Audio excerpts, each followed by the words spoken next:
The bones beneath our feet. The wind moved softly across the valley, carrying the scent of dust and time. Somewhere beneath the soil, beneath the layers of history, beneath the silence of millennia, lies a truth humanity was never meant to find. They were here, long before us. In the late 19th century, across the rolling plains of North America, farmers began to unearth something strange. Deep beneath their fields, beneath mounds that looked like the simple work of nature, lay bones. Not animal, not ordinary human. Femurs longer than a man's arm. Skulls that could fit helmets twice the size of a soldier's head. The newspapers of the time reported them with awe. Giant skeletons found in Wisconsin mound. Remains over 9 feet tall. Then, just as quickly, the stories disappeared. No academic study, no photographs, no museum display. Only silence, and the occasional whisper that someone somewhere had seen them taken away. It's here, in this forgotten space between myth and fact, that our story begins. Because when you start to trace the shadows of these discoveries, they lead far beyond a few scattered skeletons. They lead to a time when the earth itself was different, when gods walked among men, and men, some of them, were not quite human. Archaeologists call them anomalies. The faithful call them Nephilim. And to the ancients, they were the offspring of heaven and earth, beings of immense stature and impossible knowledge, born from a forbidden union between the divine and the mortal. For centuries, sacred texts, from the Book of Genesis to the Epic of Gilgamesh, have whispered of a race of giants who ruled the world before the flood,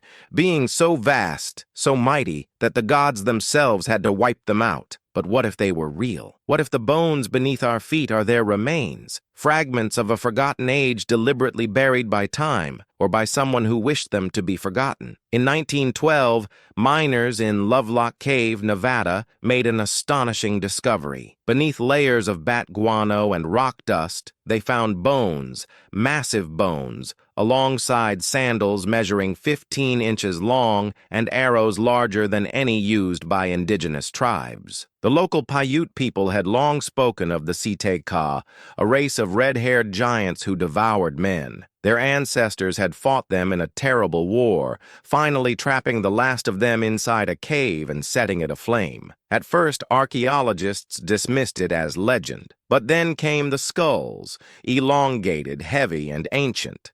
Some said they were human mutations. Others whispered they were something else entirely. And once again, the evidence vanished. Patterns began to emerge. From the deserts of Peru to the highlands of Afghanistan, from the burial mounds of Ohio to the mountains of Sardinia, everywhere explorers dug deep enough, they found stories of giants, and sometimes they found the bones to match. Who were they? Were they simply humans of unusual size or remnants of another lineage? A lost chapter of evolution? Erased from the record? The question is dangerous, because to accept the existence of the Nephilim is to question everything we believe about history, religion, and even the nature of our own species. It means that humanity may not be the first or the only intelligent life to rule this world. Imagine the scene. A storm gathering above a temple of stone, the sky burning with fire. Massive beings walking through the mist, their eyes reflecting the stars, their language older than any tongue we know. To the people of that age, they would have seemed like gods. But gods can fall, and when they did, the earth itself seemed to rise in rebellion. Flood, fire, collapse. Every civilization has its cataclysm myth. Every culture tells of an age that ended when the heavens turned against their own children. As modern science digs deeper into the earth,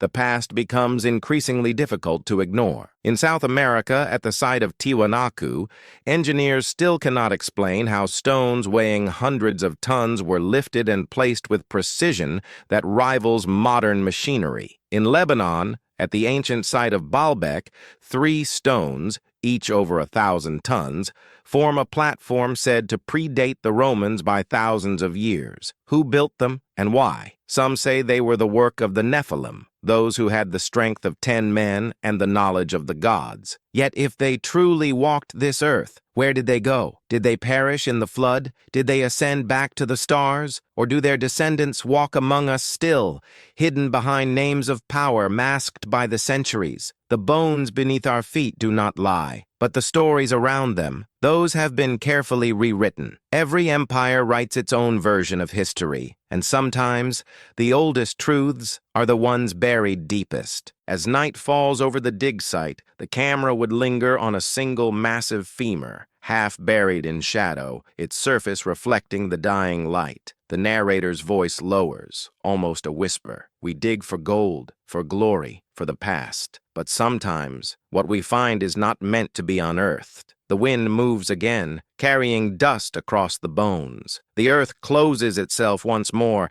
as if to guard its secret. But what comes next will tear that secret wide open. Because in ancient texts and forbidden tablets, there is a story of how these beings came to be, and how their fall changed the fate of humanity forever. The ancient warning. It began with desire, not the simple longing of mortal hearts, but the fire of celestial beings who once stood in the presence of eternity. The old texts say it happened when men began to multiply upon the face of the earth. They came down, not as gods, but as watchers. In Genesis 6:4, the line appears almost hidden, a brief whisper within the grand story of creation and sin. There were giants in the earth in those days, and also after that, when the sons of God came in unto the daughters of men, and they bare children to them, the same became mighty men which were of old, men of renown. It is a verse so small, so easy to overlook, and yet it holds one of the most explosive claims in human history. It suggests that, once upon a time, something not entirely human walked beside us. The Hebrews called them Nephilim,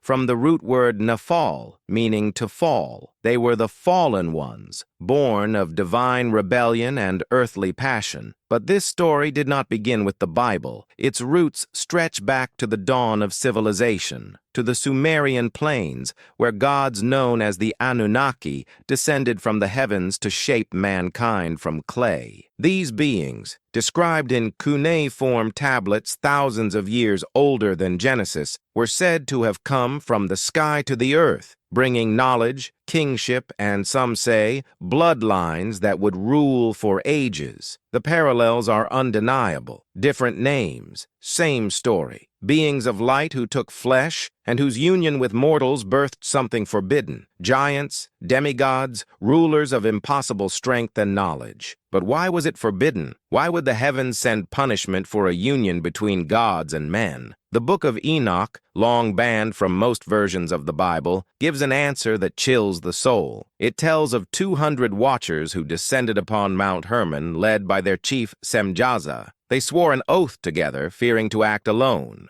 And there they took wives among human women, teaching them the secrets of the heavens, metallurgy, enchantment, the cutting of roots, the art of war, and the knowledge of the stars. And from those unions came the Nephilim, beings so immense that they consumed all the acquisitions of men, and when the earth could no longer sustain them, they turned against mankind to devour them. The texts paint a picture not of guardians, but of predators. The world, once peaceful, became a field of blood and corruption. In the echo of those ancient words lies a warning, a pattern. When knowledge is given too soon, it becomes a weapon. When power descends without wisdom, it becomes destruction. And so, according to the Book of Enoch, the Creator sent the archangels, Michael, Raphael, Gabriel, and Uriel, to cleanse the world. They bound the rebellious watchers in the depths of the earth and commanded the flood to wash away their offspring. But some of the Nephilim survived. And also after that, as Genesis cryptically adds. That single phrase, and also after that, suggests that the blood of the giants lingered, hidden within the veins of mankind. Many scholars dismiss these tales as metaphor, but others, linguists, archaeologists,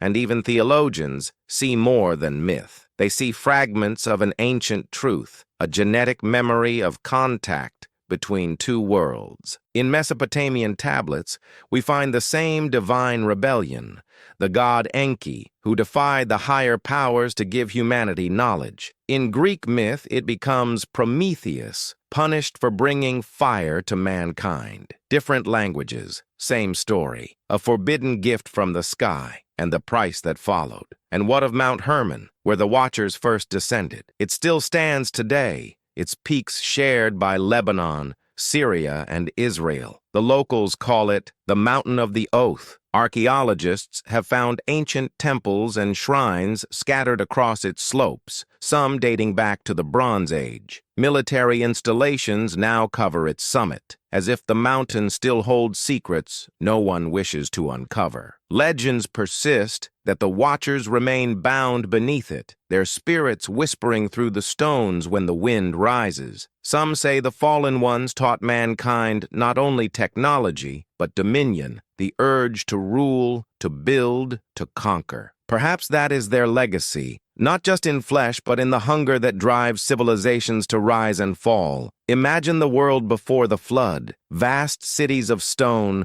ruled by beings taller than walls, their eyes burning with ancient fire. Imagine the sky alive with their machines, their voices commanding the elements. To those who lived beneath them, they would have seemed like gods, and perhaps for a time, they were. But power breeds pride, and pride breeds ruin. The ancients say the Nephilim grew restless, that they waged war against each other and the heavens themselves. The earth trembled beneath their rage, and then came the deluge, the great reset. Water became judgment, silence became mercy. Yet the story does not end there, because if even one of them survived, one bloodline, one remnant of divine rebellion, then the history we know is not the history that was. In later chapters of the Bible, names resurface. Og of Bashan, the last of the giants, whose bed was 13 feet long. Goliath of Gath, slain by a boy armed with a stone, and entire tribes described as descendants of the Rephaim. The flood had cleansed the earth, but not completely. Across cultures, from the Mayan Aluxes to the Greek Titans, from the Indian Daityas to the Norse Jotuns, echoes of the same tale persist. Every civilization remembers a time when gods walked the earth, and when those gods fell. So perhaps this ancient warning was never about punishment at all. Perhaps it was a message, a reminder that creation itself is fragile, and that when the divine mingles too closely with the human, the result is always chaos. The fallen ones gave us knowledge, the seed of progress and destruction alike,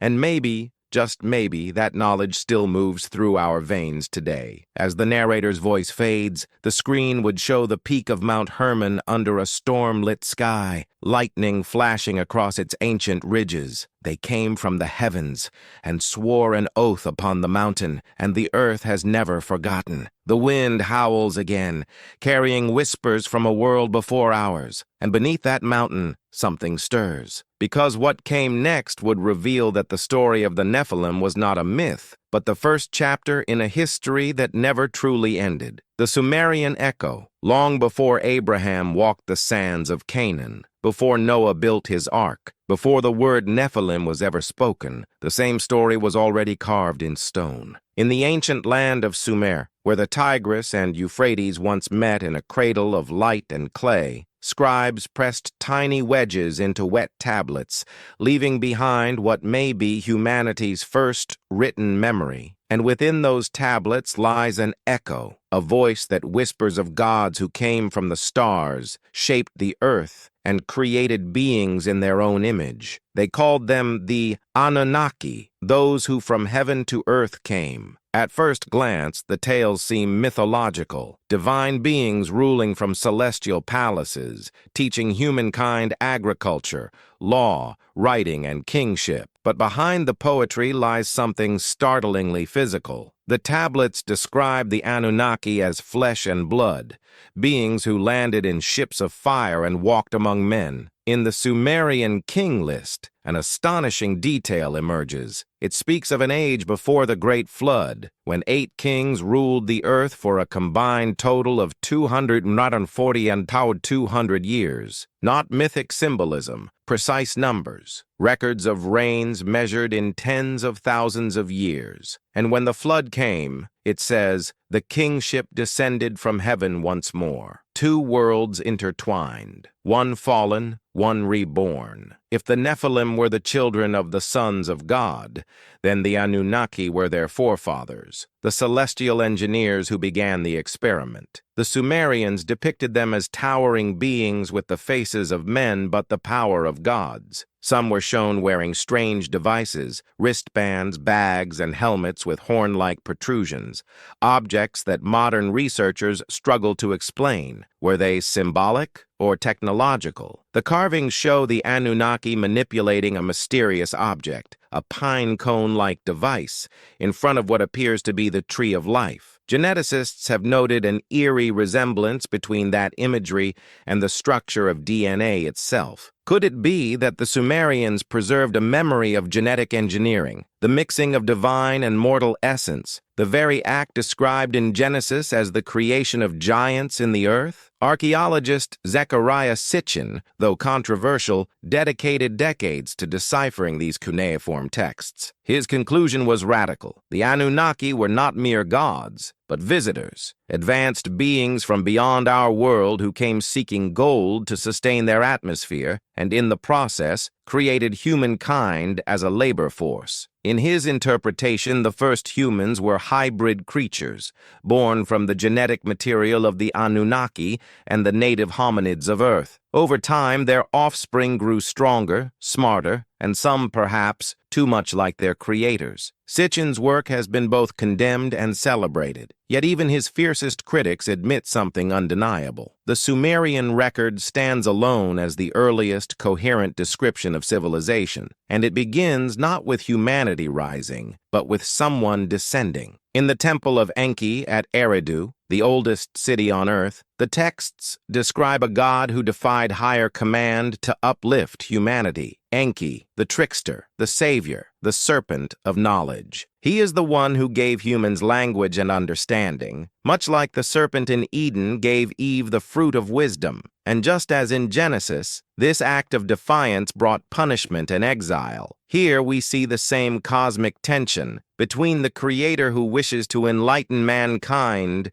and the authority that wishes to keep them in ignorance. The same pattern repeats: rebellion, knowledge, fall. It is the Sumerian echo of the Watcher's tale. But among the Anunnaki, not all were benevolent. The tablets speak of rivalries among the gods, of Enlil, the strict ruler who sought to destroy humanity, and Ninurta, the warrior who unleashed floods and fire. According to the Atrahasis epic, when humanity became too noisy, the gods decided to wipe them out with plague, famine, and finally a deluge. Only one man, Atrahasis, the prototype of Noah, was warned by Enki to build a vessel and survive the judgment. Different name, same flood, different gods, same war between heaven and earth. Archaeologists still find traces of this ancient cataclysm, layers of silt and sediment across Mesopotamian ruins, marking a flood that once covered the world's first cities. And in those ruins, the earliest dynasties reappear, lineages claiming direct descent from the gods, kings who ruled not by right of blood alone, but by the blood of the Anunnaki. The inscriptions call them Lugal, great men, a term that would later echo in the Hebrew Gibborim, the mighty men of old, the same word used to describe the Nephilim. Coincidence or continuity? Imagine standing before a ziggurat, a pyramid older than Egypt, its bricks still whispering prayers to the sky. At its summit, priests once waited for the return of their divine ancestors. Each ritual, each sacrifice, each song, a plea to the heavens, come back. Maybe that longing never left us. Maybe it's the same impulse that drives rockets skyward, that makes us search the stars for the faces of our forgotten gods. Because if the Anunnaki were real, if they truly descended from heaven to earth, then the story of humanity is not one of creation, but of inheritance. We are not the first civilization to build towers that touch the sky. We are simply the latest. Even today, beneath the sands of Iraq, archaeologists continue to uncover tablets describing technologies and sciences far beyond their time, the orbits of planets, the measurement of years to the exact day, maps of the heavens stretching into the thousands of stars. How did a civilization 5,000 years old know what only telescopes would reveal millennia later? Maybe they didn't learn it. Maybe they remembered it. As dusk falls over the ruins of Uruk, the voice of the narrator fades into the hum of the desert wind. Before Babel rose, before the flood swept the earth, there was an age when gods and giants ruled side by side. And when that age ended, humanity inherited their shadow. The camera pans across the ziggurat's summit, once a stairway to the stars, now silent. But in that silence, something ancient stirs, an echo that has waited thousands of years to be heard again. Because what the Sumerians recorded was not merely myth, it was memory, and that memory would soon collide with another, the great rebellion that tore heaven itself apart. When heaven fell before the earth was drowned, before the temples of Sumer were razed, there was a war not of men, but of immortals. The oldest texts speak of it only in fragments, whispers carved into stone, verses woven into scripture, songs older than language itself. They tell of a time when heaven was not at peace, when light turned against light, and the order of creation began to fracture. In the heavens, hierarchy was law. But among the watchers, the angels appointed to observe the earth, there arose envy and desire. They looked down upon the world they were forbidden to touch, and saw in it a beauty unlike anything in their eternal halls. Humanity, fragile, emotional, bound to the cycles of life and death, fascinated them. And in their fascination, love became rebellion. In the Book of Enoch, this rebellion is not metaphor but history, written in the language of thunder. It tells of Semjaza, the watcher who led 200 of his brethren to the summit of Mount Hermon. There they made a pact, sealed by an oath that none could break. Let us descend and take wives among the daughters of men. With that vow, heaven itself shuddered. They descended in fire, clothed in light. But when their feet touched the soil of earth, the stars dimmed, for heaven had just lost 200 of its brightest flames. It was the first cosmic fall, the moment eternity became mortal. At first, humanity saw them as gods. They were radiant, powerful, capable of shaping matter and bending the elements. They taught mankind the ways of the stars, the secrets of healing and warfare, the knowledge of metals and enchantment. But knowledge is never innocent. With it came pride. With pride came empire. And with empire came the giants. The children born of this forbidden union were vast and terrible, consuming the world's resources, feeding on its creatures, and according to the texts, even upon men themselves. The earth cried out, and the Creator heard. The heavens responded with fury. Enoch writes that the archangels, Michael, Raphael, Gabriel, and Uriel, were sent forth to cleanse the earth. The watchers, once radiant, were bound in chains of darkness and cast into the abyss, beneath the mountains of the earth, to await judgment. But their offspring, the Nephilim, were too many, and so the decree was given, destroy all that is upon the earth. The flood was not merely an act of wrath, it was quarantine, a divine attempt to erase the genetic corruption that had spread across creation. Other cultures preserved the same memory in different names. In Greece, it became the Titanomachy, the war between the gods of Olympus and the elder Titans, beings of monstrous size and divine power, who fell from the heavens and were imprisoned in the depths of Tartarus. In Hindu texts, it was the war of the Devas and the Asuras, shining beings versus fallen ones. In Norse sagas, it was the conflict between the Aesir and the Jotuns, gods and giants, locked in eternal battle. Different languages, same war. A celestial rebellion echoing through every myth on earth. If these were mere stories, their symmetry would be coincidence. But when the same narrative appears in civilizations separated by oceans and millennia, one begins to wonder, was there a single origin, a real event, seen through many eyes, told in many tongues? Perhaps the war in heaven was not fought in clouds and lightning, but across worlds. Perhaps the fall was not spiritual, but physical, a descent through fire, a crash of light upon the earth. To ancient eyes, it would have looked divine. To ours, it would look technological. Imagine it, the sky splitting open in a storm of fire, brilliant craft descending through clouds, their light reflected on seas that had never known such brightness. To shepherds and kings, they would appear as deities. To us, as something else entirely. And when the war was over, when the heavens sealed themselves again, the victors and the fallen left their scars upon the world, scars we now call mountains, craters, and myths. The fallen ones became gods, demons, heroes, and giants. Their names changed with each culture, but their nature remained. They were the bringers of knowledge, the bearers of light, and the architects of our downfall. Even the stars themselves bear witness. In the constellation of Orion, the celestial hunter, ancient astronomers saw a giant whose strength rivaled the gods. His belt points directly to Sirius, the dog star, revered by the Egyptians as the star of Isis, the goddess who resurrected the dead. To the Sumerians, Orion was Uru-Ana, the light of heaven. Coincidence or memory of those who fell from that very sky? Perhaps the heavens remember more than we do. In the aftermath of the celestial war, the world was forever changed. The Earth's magnetic field shifted, the climate trembled, and civilizations vanished beneath the sea. Ancient texts call it the Great Flood. Modern geology calls it the Younger Dryas event.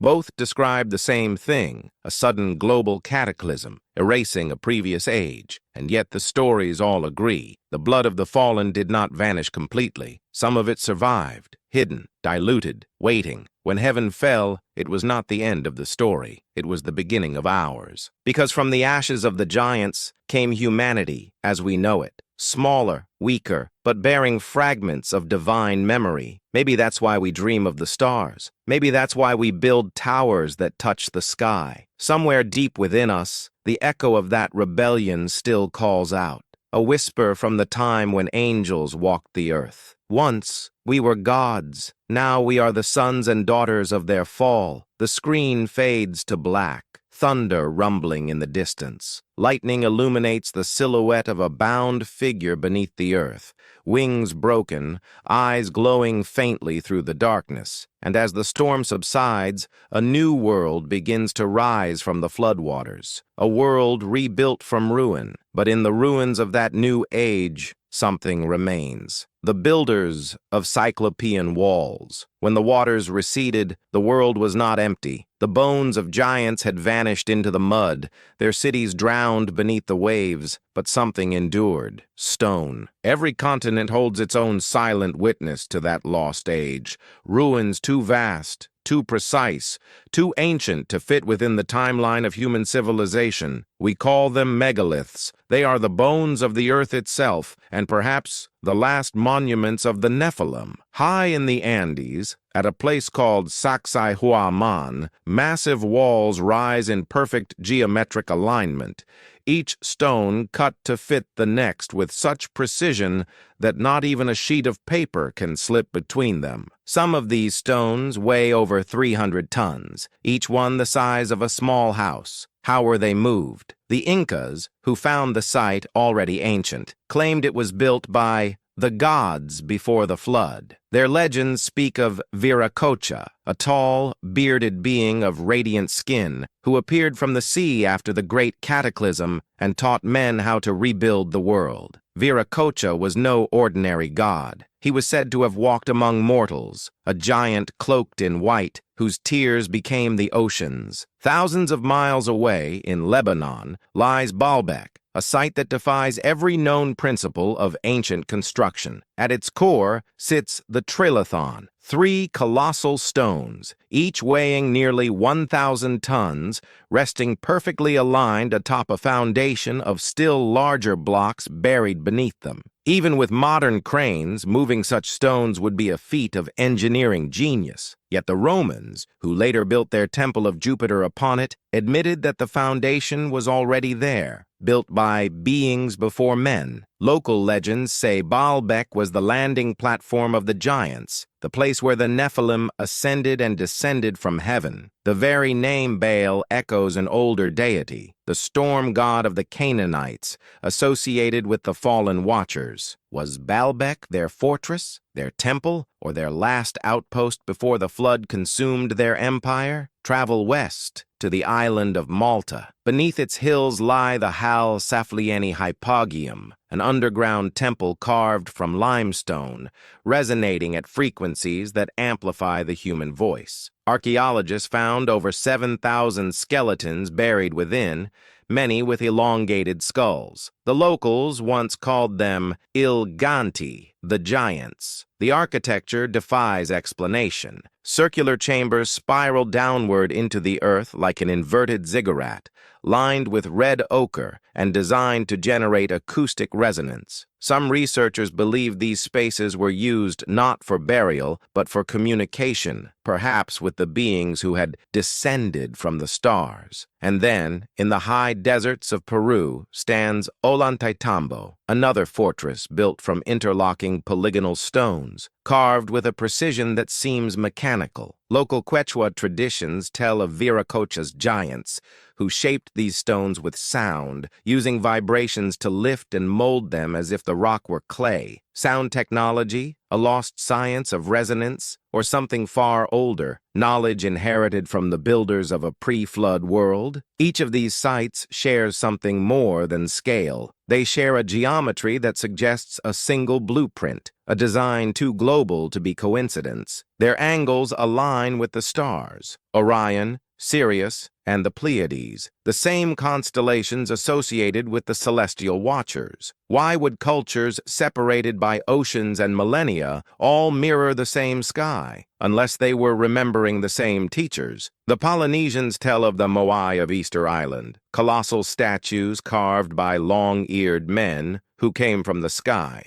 Their oral traditions speak of Hotu Matua, a king of giant stature who sailed from a sunken homeland far to the east. In Sardinia, ancient Nuraga towers rise from the hills, and the islanders still whisper of giganti whose bones once filled their caves. From Peru to Lebanon, from Malta to the Pacific, the pattern repeats: colossal architecture, impossible precision. Myths of giants, always destroyed by a great flood, always followed by silence. Modern archaeologists often attribute these constructions to unknown methods, but their explanations rarely satisfy. Copper chisels cannot cut granite like butter, ropes cannot move stones the weight of aircraft, and primitive tribes cannot map celestial alignments with mathematical perfection.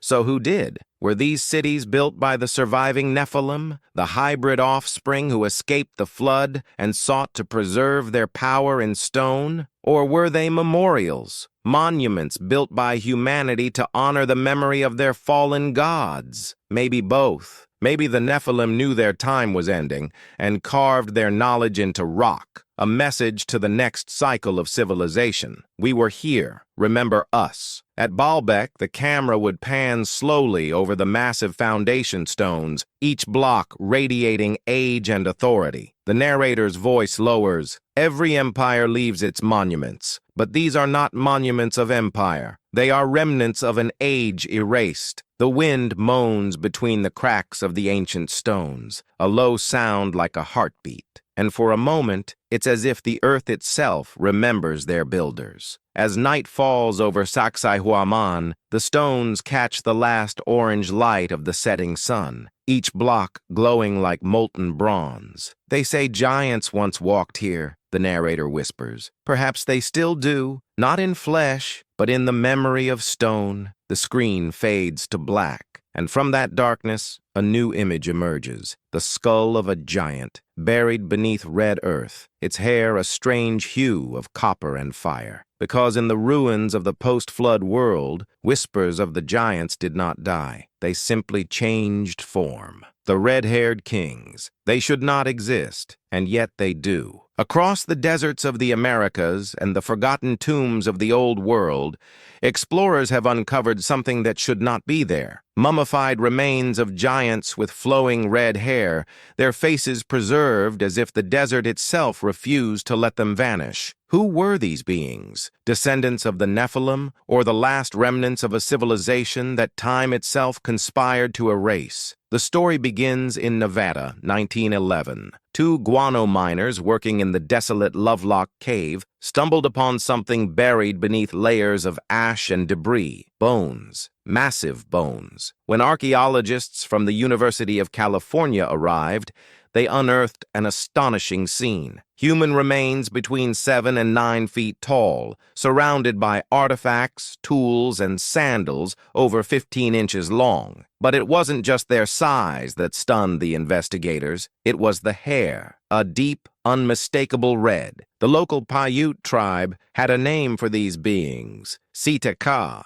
the Tula Eaters. Their oral history described them as a race of violent red-haired giants who arrived from the north, waged war against the tribes, and devoured the flesh of men. After years of battle, the Paiute trapped the last of them in a cave, set it aflame, and sealed it forever. Lovelock Cave was that cave. At first, newspapers across the country ran sensational headlines. Race of red-haired giants unearthed in Nevada, but within weeks, the story disappeared. Artifacts were taken, the largest bones vanished, and official reports became vague and dismissive. The Smithsonian was said to have received several of the skeletons, yet none were ever displayed. When questioned decades later, officials denied their existence entirely. A pattern was emerging. Thousands of miles south, in the high deserts of Peru, the same phenomenon appeared. In Paracas, on the windswept coast overlooking the Pacific, archaeologist Julio Tello uncovered a necropolis containing some of the strangest remains ever found. Elongated skulls with red or auburn hair, wrapped in fine textiles and buried in complex tombs. Radiocarbon tests placed some of them over 3,000 years old. DNA analysis, though incomplete, suggested genetic markers unlike any known indigenous population. Some sequences, researchers claimed, hinted at Eurasian or Middle Eastern origins. But how could people with red hair and non-local DNA appear in pre-Incan South America, millennia before known contact with the Old World? Unless, as the legends suggest, they were survivors, refugees of a forgotten epoch. Local lore in Peru tells of the Viracochas, tall, pale-skinned, red-haired gods who came from across the sea after a great flood, bringing knowledge of agriculture, architecture, and astronomy. The Inca themselves revered them as their ancestors, calling them the Lords of the Dawn. When the Spanish conquistadors arrived in the 16th century, they were shocked to discover that the Inca mistook them for the return of these same gods, because the description matched almost perfectly: white skin, red or golden hair, and beards, in a land where no such traits existed naturally. Coincidence or inherited memory? In the Atacama Desert, Chile, more mummified remains with reddish hair have been uncovered, preserved by the arid winds. Some display skulls so large and elongated that modern anatomists debate whether they are examples of cranial deformation or evidence of a distinct physiology. To the north, in the ancient tombs of the Nazca culture, similar features appear again. Everywhere the red-haired ones appear, the same pattern follows: advanced craftsmanship, astronomical knowledge, and sudden disappearance. It's as if they lived, taught, ruled, and then vanished, leaving only whispers and bones. Legends from the Pacific Northwest to the Andes tell of giant kings who built cities of stone and ruled with divine authority. Some versions describe them as teachers, others as tyrants. The Cherokee speak of the Sul Kalu, the great giant of the forest, with hair the color of fire. The Hopi recall the Palatquapi, the Red City, built by tall beings who came from the stars and returned when the earth was cleansed. The same motif repeats across oceans. Red hair, a mark of the divine or the cursed. Why red? Genetically, the pigment pheomelanin that produces red hair is rare, arising from a mutation in the MC1R gene. But that gene is ancient, older than Homo sapiens. Its reappearance in isolated ancient populations suggests either long-term preservation or deliberate design. Could it be that the red-haired kings were not merely human anomalies, but the descendants of the Watcher's bloodline, carriers of a genetic signature reaching back to the pre-flood world? Some occult traditions, tracing through the Knights Templar and secret societies, claim that red hair symbolizes the divine spark, the flame of the gods hidden within humanity. Even medieval chronicles mention it. Kings and conquerors with fiery hair, claiming descent from the stars. Perhaps the Lovelock giants, the Paracas skulls, and the red-haired mummies of the Atacama were remnants of the same forgotten order. The last Nephilim who survived the deluge and ruled in isolation until their bloodlines faded. Or perhaps their story was never meant to be told at all, because every time their remains surface, they vanish. Every museum record leads to silence, every artifact to private collections, as if someone, somewhere, does not want the world to remember the giants with the red hair. Picture it now. The sands of Paracas under a setting sun, the camera closing on a tomb half buried in the dunes. A lock of crimson hair catches the wind, glinting against the golden dust. The narrator's voice fades to a whisper. They were kings once, and the world remembers their color, the fire that marked their fall. The wind swallows the sound. Only silence remains, and a question echoing through the ages. The bloodlines of power history tells us that empires rise and fall by the sword. But what if the true weapon of power has always been blood? Not the blood spilled in war, but the blood that rules. For thousands of years, kings, emperors, and priests have claimed their right to rule by divine descent. The pharaohs of Egypt said they were the sons of Ra. The Sumerian kings traced their lineage to the gods of heaven, and medieval monarchs called it the divine right of kings, as if something ancient, something celestial, flowed in their veins. But what if it wasn't just metaphor? What if that divine right was a genetic inheritance, a remnant of the bloodline of the Nephilim? After the flood, when the world was still young, fragments of the old race survived. The Book of Numbers mentions the Anakim, the Rephaim, and the Emim, tribes of giants who still roamed Canaan long after the deluge. Deuteronomy 3:11 describes Og, king of Bashan, the last of the Rephaim, whose iron bed measured 13 feet in length. Ancient texts call him the ruler of 60 fortified cities, a giant king presiding over a realm of both man and myth. When Moses' scouts entered the land, they reported seeing men who made them feel like grasshoppers, and those same giants, Scripture says, became the kings of old, men of renown. From these scattered remnants, a lineage of power began to re-emerge, smaller perhaps than their ancestors, but still carrying the essence of the fallen ones. They were not always literal giants anymore, but giants in influence, rulers, builders, conquerors, and sages. The Egyptians believed their pharaohs were not merely chosen, but born different. Their skulls were elongated, their stature commanding, their eyes like stars of Ra. The Queen Tai, mother of Akhenaten, was said to have hair the color of copper, and Akhenaten himself, the heretic pharaoh who defied the pantheon to worship one sun god, possessed a strangely elongated skull, long limbs, and androgynous features. Depictions of his family show the same: tall, narrow heads, slender faces, elongated skulls, almost inhuman. Egyptologists dismiss it as artistic style. But what if it was realism? Akhenaten claimed descent from the Aten, the disk of the sun, a being that descended from the sky and filled him with divine essence. To his followers, he was not a man. He was a bridge between earth and the stars. He abolished the old gods, centralized power under his own bloodline, and declared that only through him could divinity touch the world. It was not faith, it was memory. Memory of an age when the divine walked in flesh. This pattern repeats across continents. In Mesopotamia, kings took titles like Son of Anu, Beloved of Enlil, and Born of the Heavens. In Mesoamerica, Mayan rulers performed rituals of bloodletting to maintain contact with their ancestors. Ancestors they described as beings of great height, whose bones were as white stone. And in Europe, ancient Celtic legends speak of the Tuatha De Danann, radiant beings who descended from the sky, intermarried with mortals, and became the progenitors of noble bloodlines. Their descendants, the Irish kings, traced their lineage directly to them. Even the term blue blood, nobility, may echo the myth that their veins carried something not quite human. In the medieval era, this obsession with divine ancestry resurfaced in the bloodlines of the Merovingian kings of France, a dynasty said to descend from a holy union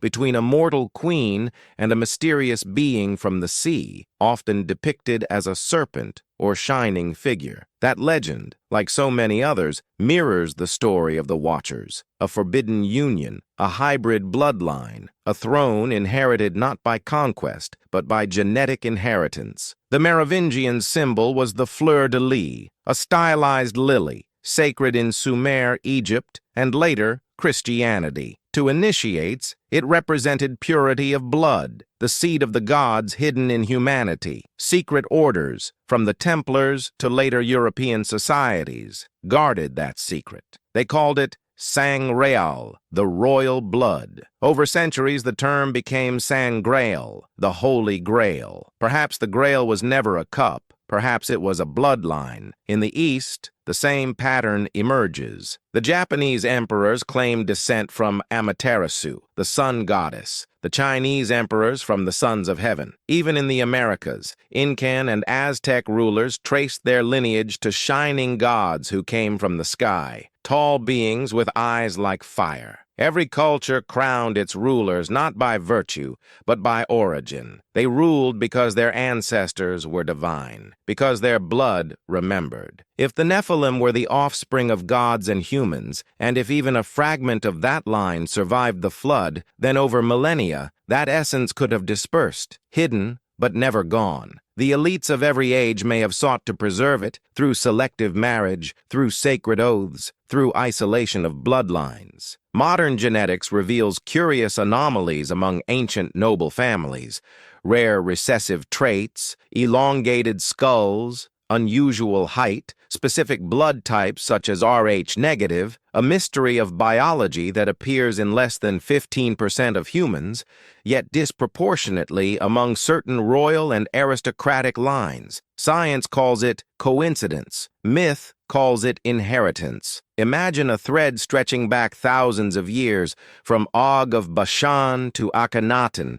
from the Merovingians to modern dynasties, a lineage bound not by nation, but by blood. Perhaps they have forgotten their origin, or perhaps they have not. Perhaps the ancient oath sworn on Mount Hermon to defy heaven and rule the earth still lives on, encoded in DNA and tradition alike. As above, so below, as in heaven, so on earth. Maybe that was never just an occult maxim. Maybe it was the promise of a bloodline determined to reclaim the sky. The camera moves through portraits of kings, emperors, and pharaohs, their eyes identical, their poses timeless. A whispered narration fades in. Power is not seized, it is inherited. The image shifts to a modern skyline, glass towers replacing temples of stone, different thrones, same blood. Because if the descendants of the Nephilim survived the flood, they did not vanish. They adapted, and in the heart of every empire that followed, their mark can still be found. The great flood and the cleansing of the earth. It began with silence. Then came the rain. Across every ancient text, Sumerian, Hebrew, Hindu, Greek, and Mayan, the same event is remembered as if burned into humanity's collective memory, a flood that swallowed the world. Not a local storm, not a river's overflow, but a global reset. In the book of Genesis, it is divine justice. The earth was filled with violence, and God saw that mankind, corrupted by the blood of the Nephilim, could no longer be saved. In Sumer, it is the decree of Enlil, the god who decided that humanity had become too loud, too unruly, too mixed with divine blood. In the Epic of Gilgamesh, the immortal survivor Utnapishtim describes a storm so great that even the gods were afraid. In Hindu scriptures, it is Manu's flood, sent to cleanse the earth after the Daityas, the giants, defied the heavens. Different names, same memory. But behind the poetry of divine wrath lies something geological, something measurable. Around 12,800 years ago, the earth underwent a sudden and violent climatic shift, known today as the Younger Dryas event. Glaciers melted at unprecedented rates. Sea levels rose more than 400 feet. Entire ecosystems collapsed in decades. Modern scientists suspect a cosmic impact, a comet or asteroid striking the northern ice sheet, triggering wildfires, floods, and atmospheric chaos. For the ancients, it was not an asteroid. It was judgment. Imagine it. The sky split open in flame, the seas rose, the mountains trembled. The cities of the old world, the ones ruled by the sons of the gods, vanished beneath walls of water. From Sumer to the Andes, from the Nile to the Indus, the same story unfolds. The gods grew angry. The flood came. Only a chosen few were warned. In Mesopotamia, it was Ziusudra, saved by Enki's whisper. In the Bible, Noah, chosen for his purity, for being perfect in his generations. That phrase, perfect in his generations, has long puzzled theologians. Could it mean something more than moral purity? Could it mean genetic purity, untainted by the hybrid blood of the Nephilim? If so, then the flood was not simply punishment. It was quarantine. As the waters rose, the giants, those mighty men of old, fell. Enoch's texts describe their agony. Their cries reached unto heaven, and their spirits were bound to the earth. And yet, the Bible adds a haunting phrase, and also after that, after the flood, after the cleansing, the giants returned. So how did they survive? Some traditions claim that a portion of the Nephilim escaped underground into the chambers of the earth, where they remained in stasis until the waters subsided. Others say their divine fathers, the fallen watchers, preserved fragments of their blood through unions with the surviving humans, ensuring their legacy would continue. Even the Epic of Gilgamesh hints that its hero, part man, part god, was a descendant of those who survived the flood. Gilgamesh's quest for immortality was not just spiritual, it was biological, a search to restore the lost power of his ancestors. Perhaps that's why every post-flood civilization begins abruptly, as if knowledge and kingship reappeared overnight. In Sumer, the king list records a clear division. Then the flood swept over.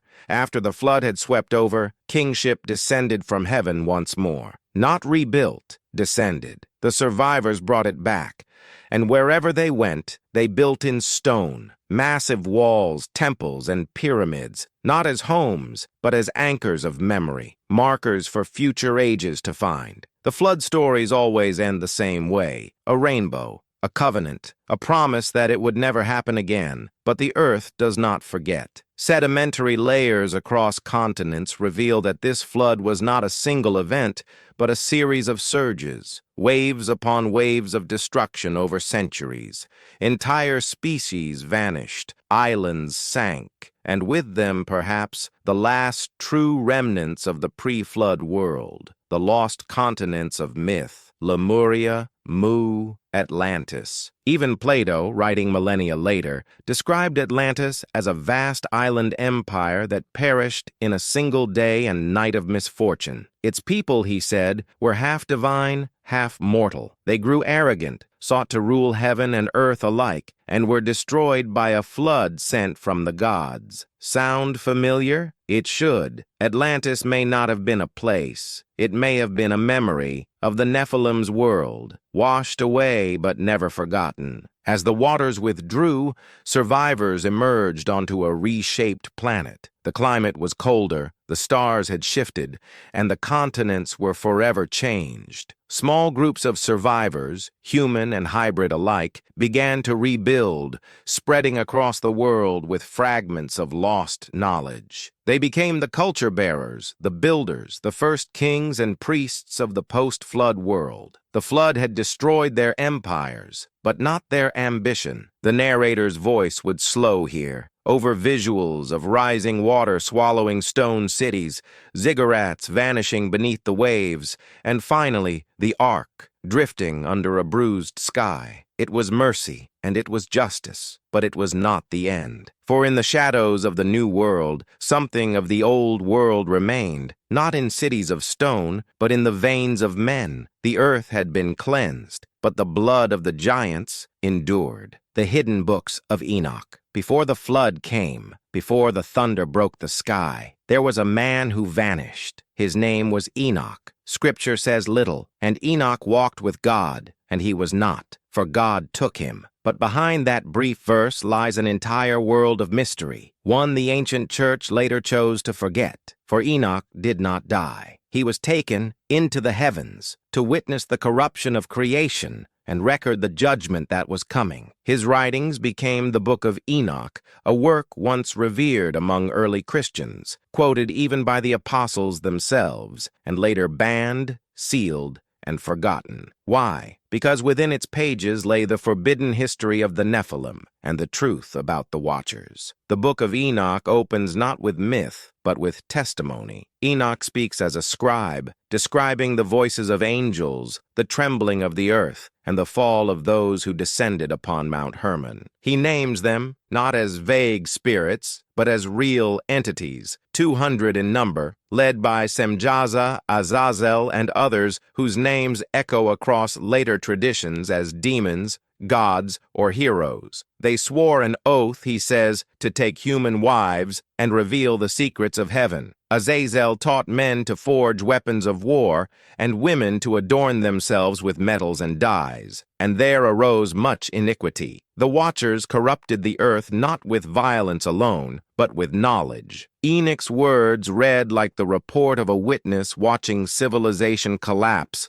under the weight of enlightenment too soon given. In one haunting passage, Enoch describes the giants, the hybrid offspring, as beings whose hunger became a plague upon the world. They began to sin against birds and beasts and reptiles and fish, and to devour one another's flesh and drink the blood. And when humanity cried out, the Most High sent Enoch to deliver a message to the fallen ones. Their petition for forgiveness was denied. Their children would die. Their spirits would be bound to the earth forever. The unclean spirits of the Nephilim, Enoch wrote, would wander the world, invisible, neither of heaven nor of men. To later generations, they would be known by another name, demons. If true, it means the war between heaven and earth never ended. It only changed form. The bodies of the giants perished in the flood, but their spirits lingered, whispering from the shadows, influencing kings, tempting men, rebuilding their dominion not through stone and sword, but through thought. The forbidden wisdom of the Watchers became the seed of civilization, metallurgy, astronomy, sorcery, alchemy. Every ancient mystery school, from Babylon to Egypt, from Greece to Tibet, claims descent from those who came from the stars. Perhaps they were not worshiping the gods, but remembering their teachers. When Enoch was taken into the heavens, he was shown visions beyond comprehension. He describes the architecture of the cosmos, crystal palaces of fire,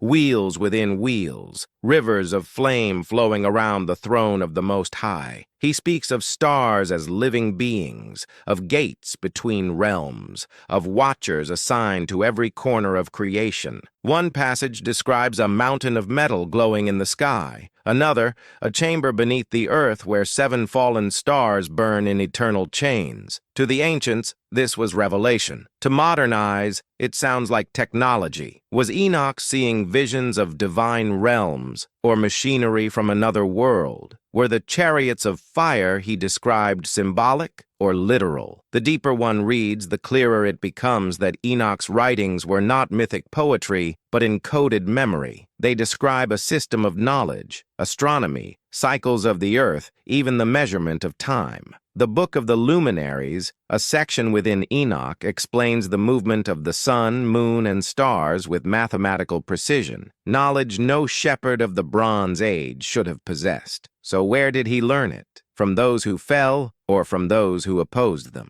The early church fathers struggled with Enoch's book. Tertullian defended it, claiming it was suppressed because it spoke too plainly of the angel's lust. By the 4th century, it was banned from the official canon, erased from Western Christianity, surviving only in Ethiopia, where it remained sacred for nearly 2,000 years. Coincidence or censorship? Why would a book quoted by the apostles vanish unless it revealed something the world was not ready to know? The suppression of Enoch's writings may have been the first great cover-up in religious history, an attempt to separate humanity from the memory of its true origins. Because if Enoch's story is true, then the flood was not just divine wrath, it was a containment protocol, and what it tried to erase has never truly gone. Modern researchers have found parallels to Enoch's visions in texts across the world. The Egyptian Book of the Dead describes a journey through celestial gates guarded by shining beings. The Tibetan Bardo Thodol speaks of luminous forms encountered after death, and the Popol Vuh of the Maya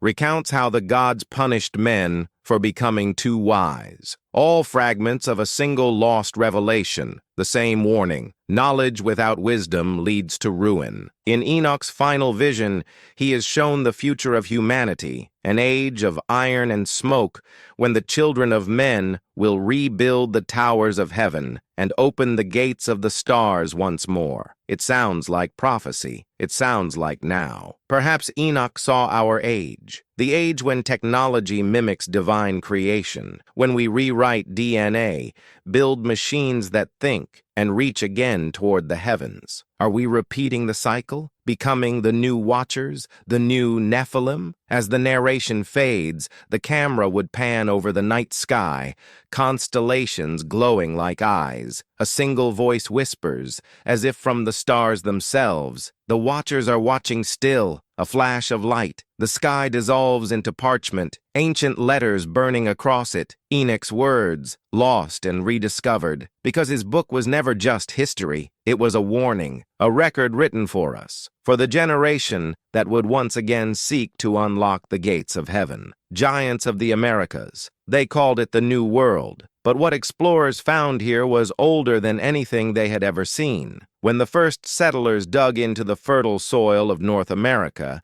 they unearthed something that defied every notion of human history. Bones of impossible size, skulls shaped unlike any known race, and burial mounds stretching for miles across the plains. At first, these were curiosities, strange relics sent to museums and universities. But as the discoveries multiplied, the pattern became too consistent to ignore. The Americas were not new. They were ancient, and they had once belonged to giants. Between the mid-1800s and early 1900s, newspapers across the United States began reporting an extraordinary phenomenon. In Wisconsin, the New York Times, May 4, 1912, described the excavation of strange skeletons of men between 7 and 9 feet tall, unearthed from burial mounds near Lake Delavan. In Ohio, the Cleveland Herald, 1882, reported skulls of great thickness and capacity, some with double rows of teeth. In West Virginia, the Charleston Daily Mail detailed giant remains, with jaws large enough to fit over that of a modern man. From Minnesota to Tennessee,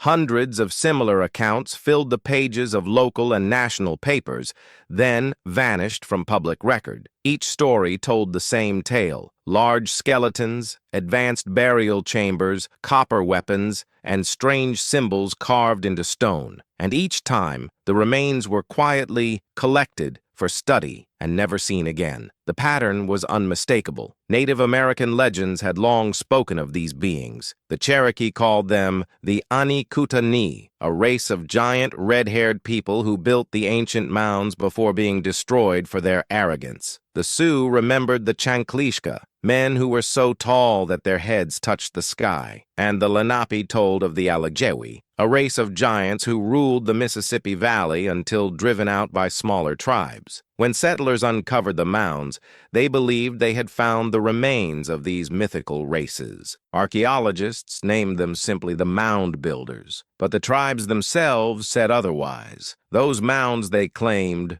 were not homes. They were tombs. The Mississippi and Ohio valleys are littered with these colossal earthen structures, some aligned with celestial bodies, others forming geometric patterns visible only from the air. In Serpent Mound, Ohio, the massive effigy of a snake stretches over 2,300 feet across the land, its coils aligned with the solstices. Whoever built it understood astronomy with mathematical precision, yet mainstream history still insists that such knowledge was beyond the capacity of the region's prehistoric cultures. Unless, of course, those cultures were not entirely human. Excavations from the 19th century described skeletons with skulls larger than any known race, bones thick as oak branches, and teeth twice the size of normal humans. Many were found wearing copper jewelry, holding weapons, or entombed in sarcophagi of limestone. The most extraordinary finds came from the Adena and Hopewell cultures, mysterious societies that flourished between 1000 BC and 500 AD and then abruptly vanished. Their mounds contain artifacts of extraordinary craftsmanship, engraved tablets, mica mirrors, and effigies of winged beings. Could these cultures have been the remnants of the post-flood Nephilim bloodlines, the last attempt of the giants to reclaim their dominion in a new world? Even the early Smithsonian explorers, such as Cyrus Thomas in the 1880s, documented oversized skeletons in their official field reports. But as the institution's influence grew, references to giant bones quietly disappeared from subsequent publications. By the early 20th century, the entire narrative of giant ancestors had been dismissed as myth. Yet eyewitness accounts continued. In the deserts of Arizona, miners unearthed giant skulls with high foreheads and enormous jaws. In California's Catalina Island, archaeologist Ralph Glidden discovered over 4,000 skeletons, many exceeding 7 feet tall, in elaborate tombs adorned with shell jewelry. Photographs existed, newspapers covered the story, and then silence. Glidden's collection was eventually seized. His museum was closed. The bones disappeared. Today, local legends persist. Farmers in the Midwest still tell of unearthed bones too large for any known animal. In the Appalachian Hills, old families whisper of grave giants whose skulls were once kept in barns before officials confiscated them. These may sound like tall tales, but there are too many to dismiss. And the oral histories of the tribes, recorded long before archaeology reached the continent, match them exactly. It's as if North America was once home to a civilization wiped from memory, a hybrid culture of humans and something else, erased not only by time, but by design. Modern researchers note that the mounds often occupy geomagnetic anomalies, zones of energy concentration. Many align perfectly with solstices, lunar nodes, and star positions associated with Orion and the Pleiades. These patterns mirror the sacred geometry of the ancient world, from Egypt's pyramids to the ziggurats of Mesopotamia. Could the mound builders have been guided by a surviving priesthood of the pre-flood order? If so, the giants of the Americas were not isolated relics. They were part of a global network of knowledge stretching across continents. The camera would linger here on the rolling green mounds under a gray sky. Lightning flickers, revealing their vast shapes from above, not random hills, but deliberate architecture. The narrator's voice deepens. We think we know the history of this land. But beneath every field, every city, every river valley, lie the bones of another America, one that belonged to beings the world chose to forget. Thunder rolls. The image fades to black, because if the giants of the Americas truly existed, then the question becomes not where they came from, but who buried them and why. The Smithsonian silence. Every empire has its priests. In the ancient world, they wore robes and carried scepters.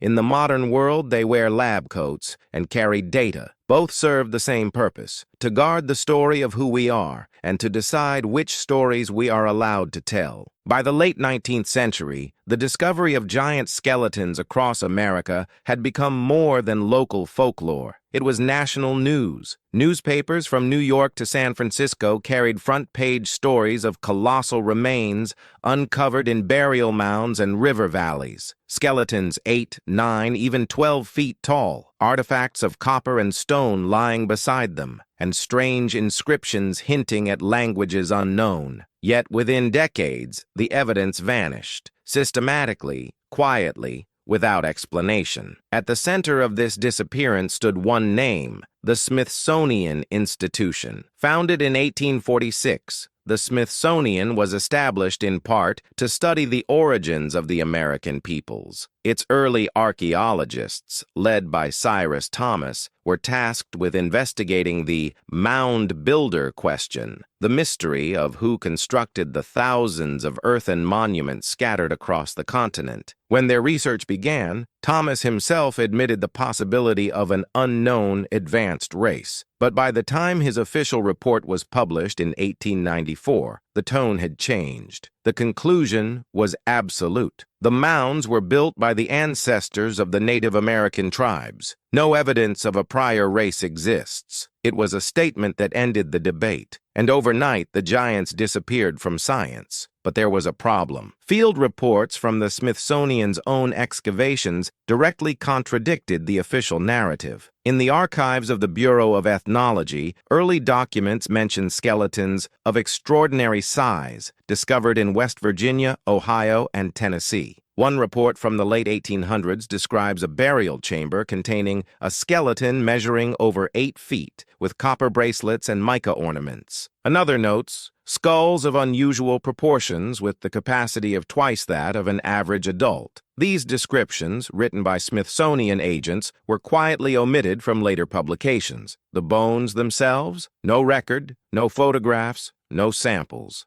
Gone. Researchers and independent historians have spent decades trying to trace those missing remains. Requests to the Smithsonian's Department of Anthropology are met with polite denials. No such specimens exist. Yet too many eyewitnesses, from local archaeologists to clergy, recorded their discovery. Some even photographed them before they were taken away. In 2014, a fabricated court case story about the Smithsonian destroying thousands of giant skeletons went viral, later proven false. But the real mystery is older and far subtler.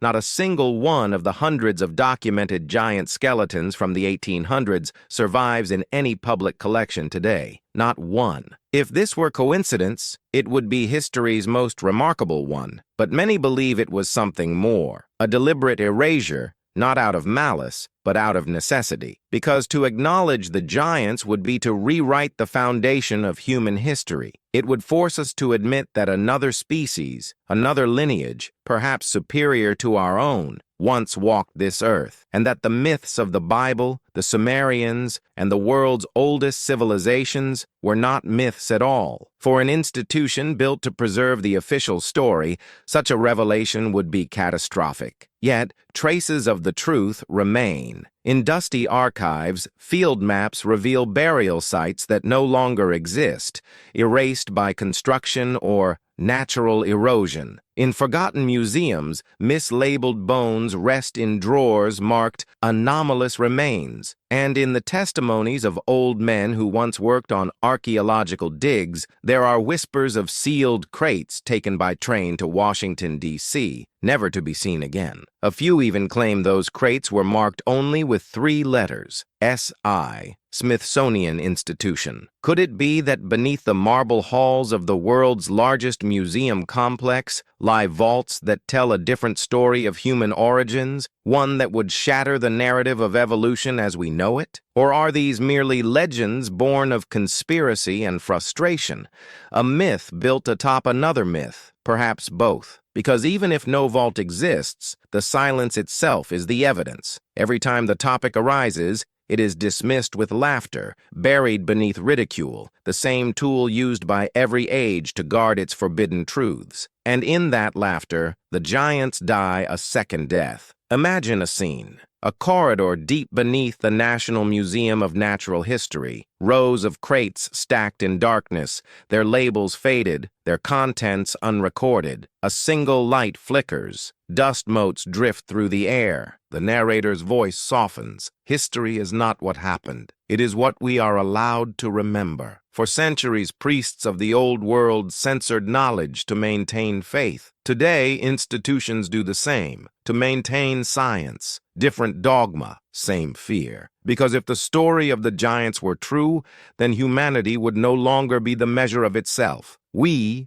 would be the aftermath, the children of a forgotten age, walking on bones we were never meant to find. The screen fades to black, replaced by the Smithsonian Castle in Washington, D.C., silhouetted against a blood-red sunset. In the wind, faint whispers echo, voices from the soil, from the mounds, from the silence itself. We were here. Then nothing. Only the hum of the modern world, and beneath it, the weight of the past that refuses to die. The mound builder's secret, the soil remembers. Even when history forgets, the earth keeps its own record, written not in ink, but in stone, clay, and bone. Stretching from the Great Lakes to the Gulf of Mexico, from the Mississippi River to the Appalachian foothills, lie more than 100,000 earthen mounds, silent, geometric, and eternal. To the untrained eye, they are just hills, but from the sky, they reveal patterns, spirals, serpents, stars. Who built them, and what were they trying to say? Archaeologists call them the works of the Adena,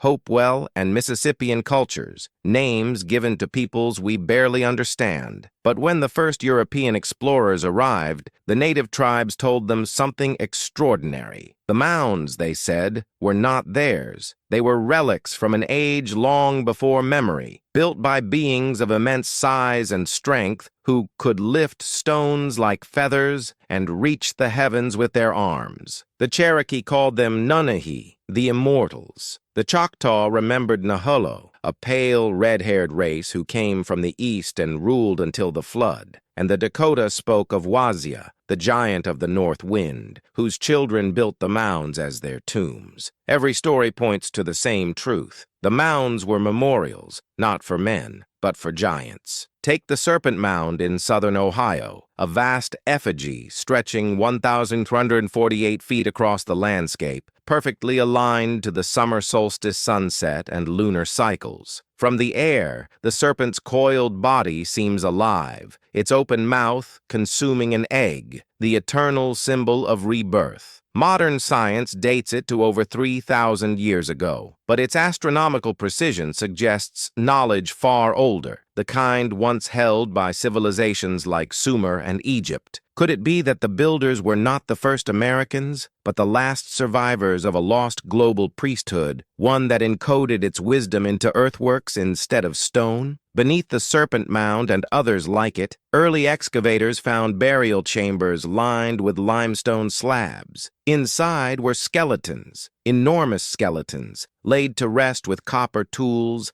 mica mirrors, and carved effigies of bird-headed figures. Some skulls had double rows of teeth. Others were elongated, as if shaped to imitate a divine form. Newspapers from the late 1800s reported these discoveries freely, describing bones measuring from 7 to 9 feet. But today, such accounts are dismissed as journalistic exaggeration, and yet the dimensions of the mounds themselves suggest otherwise. Why build tombs so vast if the dead were ordinary? Across the Mississippi Valley, similar patterns emerge. In Illinois, at the massive site of Cahokia, a pyramid of earth called Monk's Mound rises 100 feet high and covers more ground than the Great Pyramid of Giza. Archaeologists believe it once supported a wooden temple, but no one can explain the engineering precision required to align its base to the cardinal directions. Legends say it was the seat of the Great Sun, a divine ruler descended from the Sky People. His priests were said to guard bones of the mighty ones in vaults beneath the mound. None have been found, officially. The Hopewell culture, known for its intricate mounds and copper art, produced designs eerily similar to Old World motifs: the double spiral, the serpent, and the cross within a circle, symbols found in Mesopotamia, Egypt, and even the ruins of Malta. How could isolated tribes have mirrored the geometry of civilizations across the ocean, either by coincidence or by inheritance? If the Nephilim or their descendants reached the Americas before the flood, or again after it, the mound network could have been their final attempt to preserve knowledge in a world destined to forget. Consider this. Many mounds are located near rivers, fault lines, or points of geomagnetic energy. Some believe they were not just tombs, but power sites, nodes in a planetary grid connecting sacred locations across the globe. From the Great Pyramid to Stonehenge, from Teotihuacan to Easter Island, the alignments form a map of a forgotten science, a lattice of ley lines used by an ancient civilization to manipulate energy and perhaps even communication. Could the mound builders have understood this? Or were they merely preserving a knowledge left behind by those who did? In 1890, a farmer in Indiana plowed into a mound and uncovered a stone tablet carved with strange markings, not Native American, but resembling cuneiform. The artifact disappeared before scholars could verify it. A century later, similar inscriptions surfaced in West Virginia and Ohio, all hinting at an unknown written language. If real, they would prove contact. Not across centuries, but across worlds. The Earth holds secrets that time cannot erase, but power can. Most major mound sites are now declared off-limits to independent excavation, sealed by federal protection under the guise of preserving heritage. And yet, the official record of what lies beneath remains incomplete. Every dig, every discovery is filtered through a chain of institutions that decide what is published and what is not. Maybe the silence of the Smithsonian is not the end of the trail, but the beginning of something much deeper. Imagine a camera gliding low over the Mississippi River at dawn. Mist drifts between the silhouettes of mounds, their shapes glowing under the first light. The narrator's voice is quiet, reverent. Before the cities, before the kingdoms, before the history we were taught, they were here. Their monuments are not made of stone, but of earth, the flesh of the world itself. The mounds are their memory, and the memory is awakening. The scene fades to darkness. A faint rumble sounds beneath the soil, as if something ancient buried deep is stirring again. The Nephilim and the wars of old. Long before swords clashed in the hands of men, the earth itself was a battlefield, and those who fought upon it were not like us. They were the Nephilim, beings of colossal strength, half divine, half mortal, and their wars shaped the continents, carved legends into stone, and gave rise to every tale of gods and monsters mankind would ever tell. When the heavens fell and the watchers were cast to earth, the balance of creation fractured. The offspring of these celestial rebels, their hybrid children, did not live quietly. They ruled, they conquered, and eventually they destroyed one another. Ancient texts describe it not as myth, but as history. In the Book of Giants, a fragment discovered among the Dead Sea Scrolls, the Nephilim themselves speak. They dream of cataclysm, of chains and fire, of a war that begins among their own kind. They plead with Enoch to intercede with God, but the verdict is final. Their time is over. Before the flood, the earth was divided between their tribes, each led by a giant king. Their names echo faintly through myth. Ogyas, Gilgamesh, Humbaba, Atlas, Cronus. Some were worshipped as gods, others were hunted as abominations. Their battles were said to shake mountains and dry rivers. The very earth trembled beneath their steps. The Sumerians recorded it as the War of the Gods, a conflict between the Anunnaki themselves, Enki's loyalists versus Enlil's purists, each wielding weapons that blazed like the sun and split the firmament. In the Greek world, it became the Gigantomachy, the war between the Olympian gods and the giants, sons of Gaia and Uranus. In Canaan, it was the battle between the Rephaim and the armies of Yahweh. In every version, the same pattern unfolds. The giants defy heaven. Heaven retaliates. The world burns. Archaeological evidence, though controversial, whispers of a memory too vast to dismiss. In the mountains of Anatolia, craters of fused stone mark what geologists call ancient vitrified forts, structures melted by temperatures exceeding any known pre-industrial fire. In India, Sanskrit epics describe vimanas, flying chariots that unleashed weapons of light so powerful they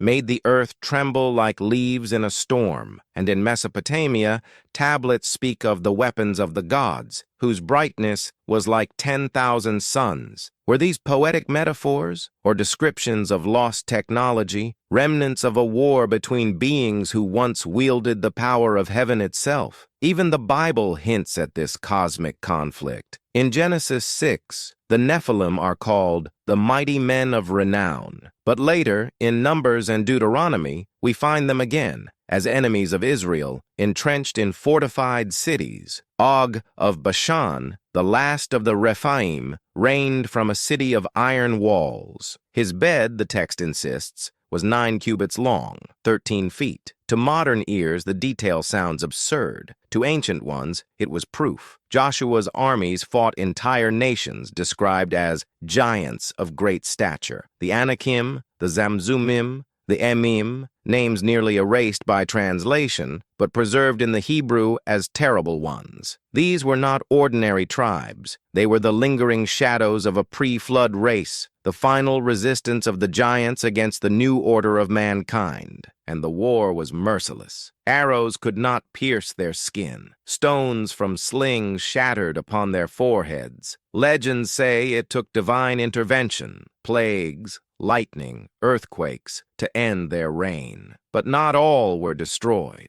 Some fled north into the mountains. Others sailed west across the sea, carrying fragments of their lost knowledge. Wherever they went, they became gods once more. Odin in the north, Zeus in the Aegean, Viracocha in the Andes. Different names, same blood. The Epic of Gilgamesh, one of the oldest stories ever written, may in fact be the biography of one of these post-flood giants. Gilgamesh, king of Uruk, is described as 2/3 god and 1/3 man. He towers above his people, performing feats of superhuman strength. But his quest is not conquest, it is redemption. He seeks eternal life to escape the curse that destroyed his kind. When he reaches Utnapishtim, the Sumerian Noah, the old man tells him the truth. Immortality was taken from the gods because they misused it. The flood was mercy, not vengeance. And in that moment, the giant understands. The war was not between gods and men, but between corruption and creation itself. But if the giants were truly wiped out, why do echoes of their wars remain in every culture? Because the earth remembers. The Andes, the Himalayas, the Caucasus, all bear myths of battles fought in the age when mountains walked. Some oral traditions say entire ranges were formed when giants fell, their bodies turned to stone. Even the names survive: Titan's Range, Devil's Tower,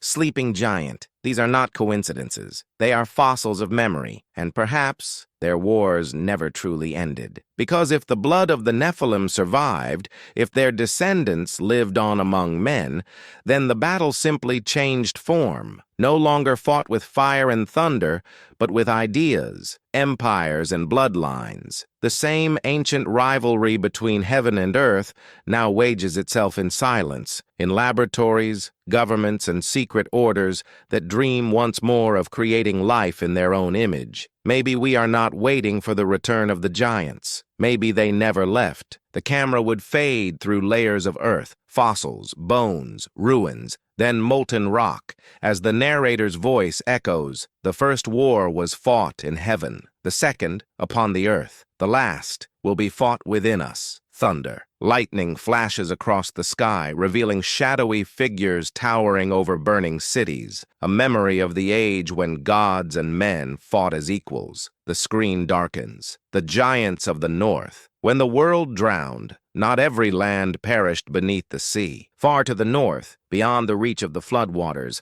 ice and shadow swallowed what the fire could not. And in that frozen exile, the giants endured. The Norse called them Jötnar, the Eaters, the primordial race born before the gods themselves. They lived in Jotunheimr, the land of frost and stone, a world separated from men by mountains and mist. But even the gods feared them, because the Jötnar were not monsters. They were ancestors. According to the poetic Edda, the first being in creation was not a god, but a giant, Ymir. From his body, the world was made. His blood became the seas, his bones the mountains, his skull the heavens. It is the same story told in every ancient myth, a being of immense power dismembered to form the cosmos, a divine sacrifice that shapes the world. In Sumer, it was Tiamat. In Babylon, Kingu. In Egypt, Osiris. In Greece, Uranus. Different names, same pattern. Creation through the death of a giant. But in the north, the memory remained most vivid, because the blood of those giants still ran cold beneath the ice. In Norse legend, the gods of Asgard, Odin, Thor, and their kin, are themselves descended from giants. Odin's mother, Bestla, was of the Jötnar. The divine and the monstrous were one and the same.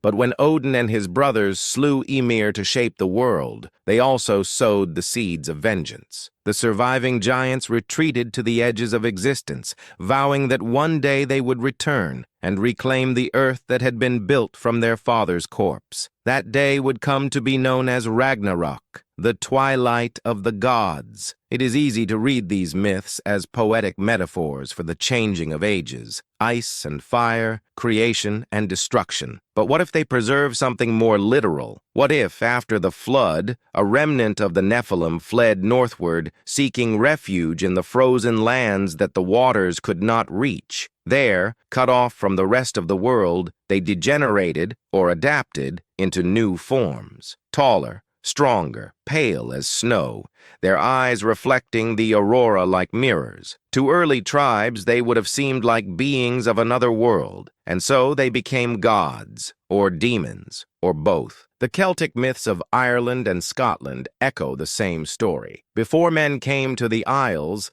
there lived the Fomorians, massive, deformed beings who rose from the sea to rule the land. They were described as half divine, half monstrous, and their king, Balor of the Evil Eye, could kill with a single glance. The Tuatha De Danann, the shining tribe who descended from the clouds, came to overthrow them. After a cataclysmic war, the Fomorians were defeated and driven into the Western Sea. But legends say they did not die. They retreated beneath the waves into caverns and hollow hills, waiting for the day they would rise again. Once again, giants, a war of gods, a fall, and a promise of return. The same story, told beneath different skies. Archaeological traces in northern Europe seem to whisper of these beings. In the Orkney Islands, megalithic circles like the Ring of Brodgar and Stennis stand aligned with the stars, their construction predating Stonehenge. Local legend calls them the dancing giants, men turned to stone by the morning sun. In Scandinavia, enormous burial cairns dot the hills, known as Yetigravar.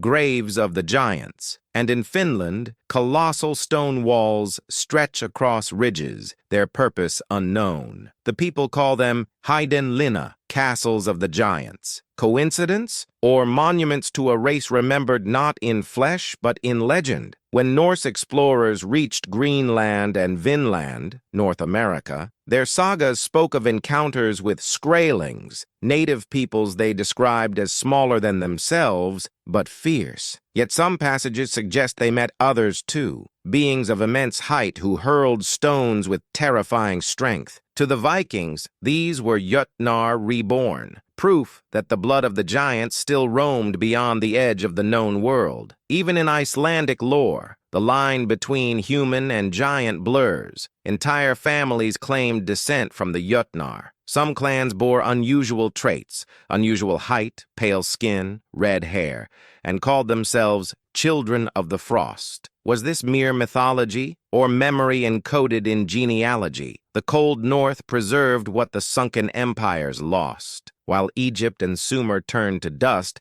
the ice kept its secrets intact. Fossils, bones, and myths frozen together. Modern expeditions to the Arctic have uncovered strange remains, footprints too large for modern humans, petrified bones of unknown species, and cave paintings of towering figures with halos of light around their heads. To science, they are anomalies. To legend, they are evidence. If the Nephilim truly survived the flood, perhaps it was not in the fertile valleys of the south, but in the wastelands of the north, where no one would follow. There, in the silence of the glaciers, they waited. And as millennia passed, they became myths told by fireside, warning of what happens when gods and men share the same blood. The Norse said that, at the end of days, the ice will crack, the sea will rise, and the giants will march again, led by Loki's monstrous children to bring down the gods themselves. Maybe that prophecy isn't about the end of the world. Maybe it's about the return of memory. The camera pans over a frozen landscape, the aurora shimmering like ghost fire in the sky. Beneath the ice, shadows move, enormous, ancient, awakening. The narrator's voice fades to a whisper. The North was their refuge, and perhaps their prison. But prisons do not last forever. A final shot lingers on a glacier cracking open, a sound like thunder echoing across the tundra. The return prophecy. Every ancient story ends the same way, not with extinction, but with return. From the deserts of Canaan to the ice of the north, from the pyramids of Egypt to the mounds of the Mississippi, the myth is universal, that the beings who once ruled the earth will one day rise again, and that when they do, humanity will stand at the threshold of another great reckoning. For the prophets said the giants would come back, not as the monsters of legend, but as the architects of a new age. In the Book of Enoch, the Watchers are told that their children, though destroyed in body, will remain as disembodied spirits, to rise in the last generation, when iniquity shall abound. The apocryphal Book of Jubilees repeats the warning. And when the sons of men shall forget the commandments,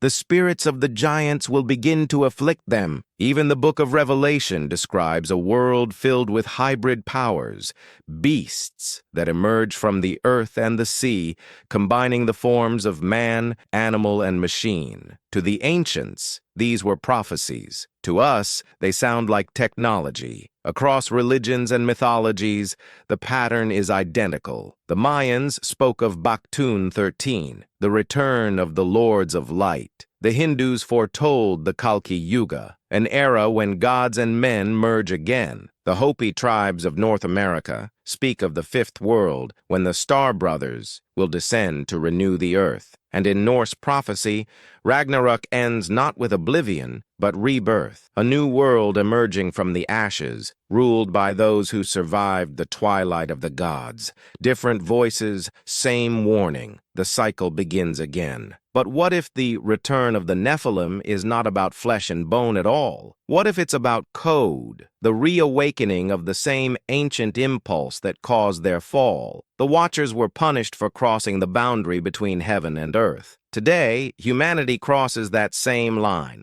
not through divine union, but through science. We alter DNA, splice species, create life from machines. We have learned to write the code of existence, to do what only the gods once did. And if myth is memory, then we are living the memory's next chapter. Consider this. In Genesis 11, after the flood, humanity unites to build the Tower of Babel, a structure meant to reach the heavens. The response from above is swift: confusion, scattering, division. The tower was never just a monument. It was a machine, an attempt to breach the boundary once more, to repeat the sin of the watchers. Thousands of years later, our towers are not made of brick, but of steel, glass, and silicon. Our ascent is not through stone, but through data. Satellites orbit the sky like new angels, and we call them watchers too. The return may already be happening, not as giants emerging from the soil, but as the reactivation of their consciousness through us. If their blood survived in ancient kings and their wisdom in sacred texts,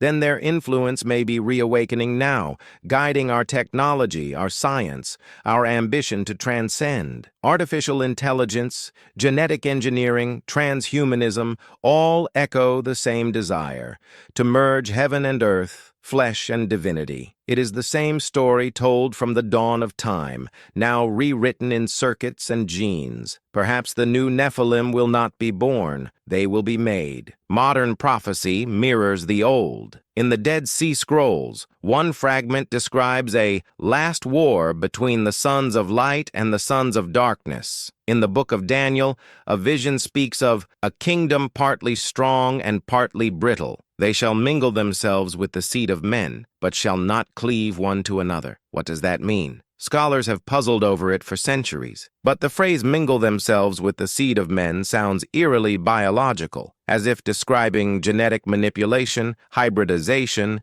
the same forbidden act that birthed the Nephilim in the first place. In 2017, scientists edited human embryos for the first time. In 2022, they grew synthetic organisms with partially human DNA. And in 2030, research on neural convergence, the merging of human thought and machine logic, became mainstream. Each step, a crossing of the same line Enoch once warned against. We say it is progress. The ancients called it blasphemy, but both words mean the same thing: creation beyond permission. Perhaps the return prophecy is not a prediction of doom, but a mirror. We are becoming the very beings our ancestors feared, the Watchers reborn, carrying the forbidden knowledge once bound beneath Mount Hermon. And if the flood was meant to cleanse the earth of them, what happens when humanity becomes them again? Will there be another reckoning or another reset? The voice of the narrator lowers, the imagery shifting between ancient temples and modern laboratories. DNA helixes spin beside cuneiform tablets. Satellites orbit above ziggurats. The prophecy was never about their return. It was about ours. A slow, rhythmic heartbeat echoes, mechanical and human at once, then silence. Because the giants may not need to rise from the ground. They may already be standing in us, through us, as us. And if the cycle is repeating, then the question is no longer when will they return, but what have we already become? DNA of the gods. Blood has always been sacred. The ancients knew it long before science gave it a name. In blood lives life, memory, lineage, the invisible thread that connects all that was to all that will be, and perhaps something else. Because if the stories are true, if the Nephilim were born of the union between heaven and earth, then their legacy would not be carved in stone or hidden in books. It would be written within us. Modern genetics has mapped the human genome to extraordinary precision. We can trace ancestry across continents, follow migrations tens of thousands of years old, even isolate the DNA of extinct species. But amid that clarity, a few mysteries remain. Fragments that do not belong. Segments of genetic code appear in all humans, yet match no known origin. A sequence that does not correspond to Neanderthal,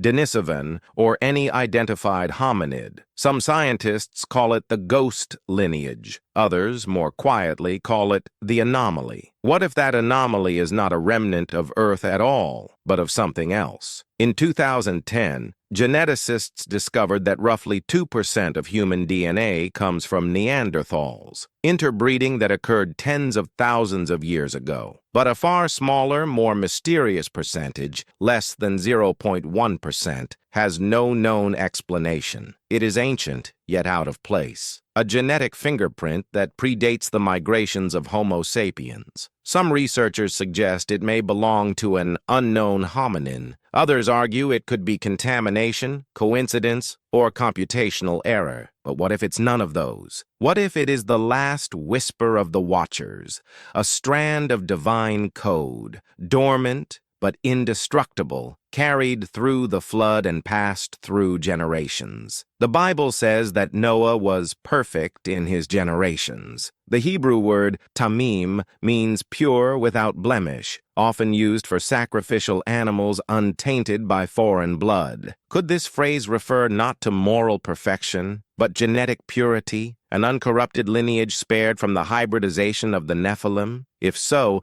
then the flood was not only spiritual cleansing, it was biological containment. And yet somehow, traces of that other DNA survived. The implications are staggering. If even a fraction of humanity carries fragments of a pre-flood genome, something non-human, then the story of our origin is not linear evolution, but convergence, a fusion of heaven and earth, divinity and dust. And that fusion might be the reason we are what we are. Our creativity, our curiosity, our hunger to reach beyond, all may come from the spark that fell from the sky. The very thing that made the Watchers fall may be the thing that drives us upward still. Consider the ancient symbol of the serpent and the staff, the caduceus, emblem of medicine, knowledge, and transformation. Two serpents winding around a rod, twin strands entwined in eternal motion.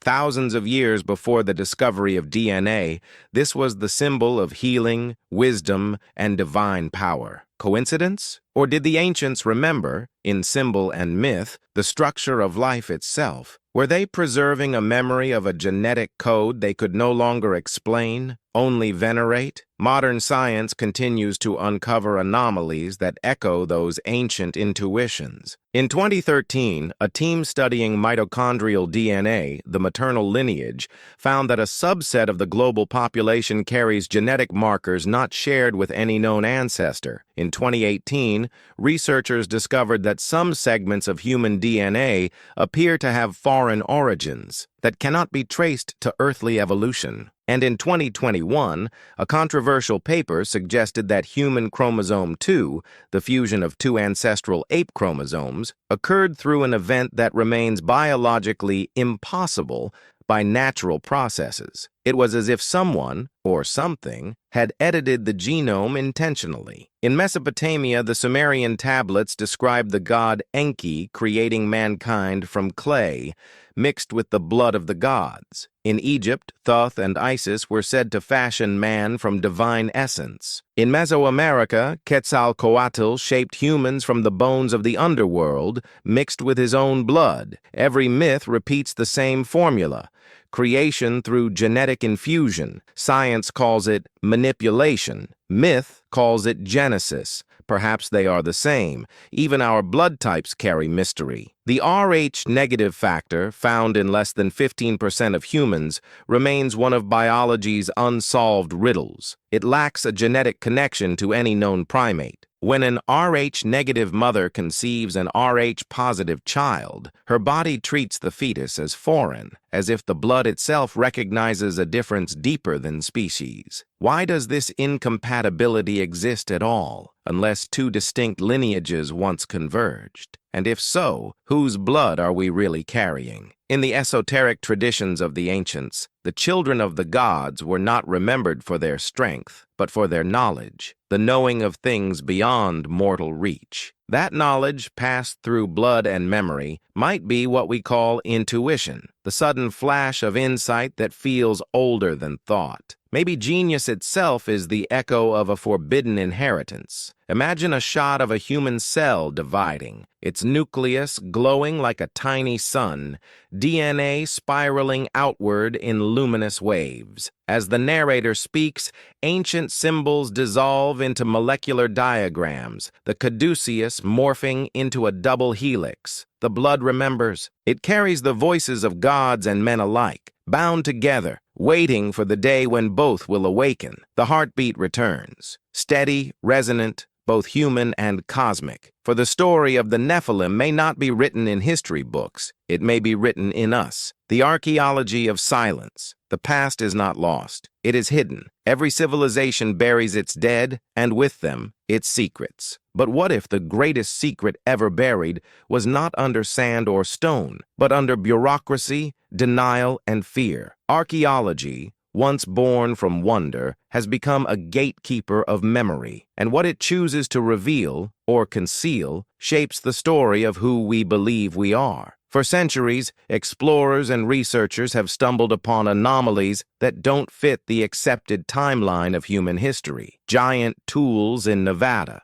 footprints pressed into rock alongside those of prehistoric animals, skulls elongated beyond the reach of tribal cranial binding, artifacts carved from metals and alloys that predate known smelting techniques. Each time, the discovery makes headlines and then vanishes into obscurity. Samples lost, sites closed, reports revised. It's as if the earth keeps trying to speak and someone keeps turning down the volume. In the deserts of Saudi Arabia, satellite imagery recently revealed the outlines of massive buried structures stretching for miles. Local legends call them the cities of the giants, destroyed in a storm of fire. Archaeologists, however, insist they are natural formations. In the Amazon basin, LiDAR scans uncovered over 1,000 geometric earthworks hidden beneath the rainforest, vast complexes with perfect symmetry and astronomical alignment. Mainstream scholars attribute them to unknown pre-Columbian builders, but local tribes tell a different story, of a tall, pale race who ruled before the jungle reclaimed their cities. And in Antarctica, radar imaging has exposed mountain-sized shapes beneath the ice, symmetrical, triangular, artificial. Scientists call them nunataks, but their perfection suggests otherwise. The further we dig, the more the official narrative trembles. Consider the Baghdad Battery,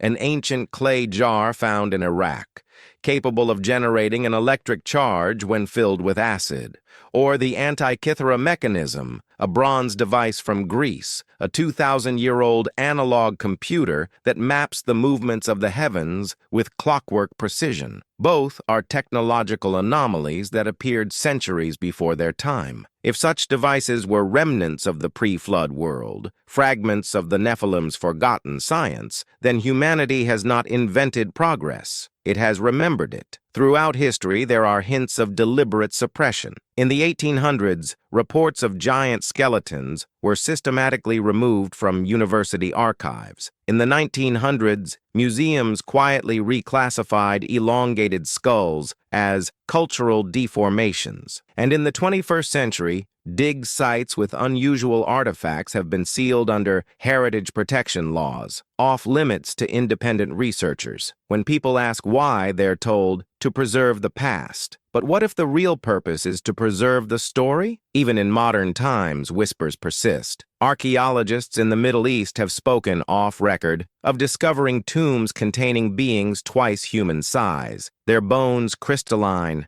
their skulls fused. Military units arrived before the findings were made public. Everything was removed within hours. In Afghanistan, during the early 2000s, soldiers reported an encounter with a being over 12 feet tall in a remote cave, the Giant of Kandahar. The story circulated through military circles, supported by alleged eyewitnesses. Officially, it never happened, and yet the myth persists, fueled by too much detail to be dismissed as fantasy. Patterns repeat. Every time the truth approaches the surface, a new authority emerges to bury it again. The church did it with theology. The state does it with politics. Science does it with ridicule. Each claims to protect humanity from superstition, but perhaps what they truly protect is control. Because if the truth of the giants were known, if the world understood that humanity shares its blood with beings not of this earth, then every institution built on human exceptionalism would crumble. It is not just bones that are missing, it is memory. In 2015, an archaeologist working near Mount Hermon, the very place where the Watchers first descended,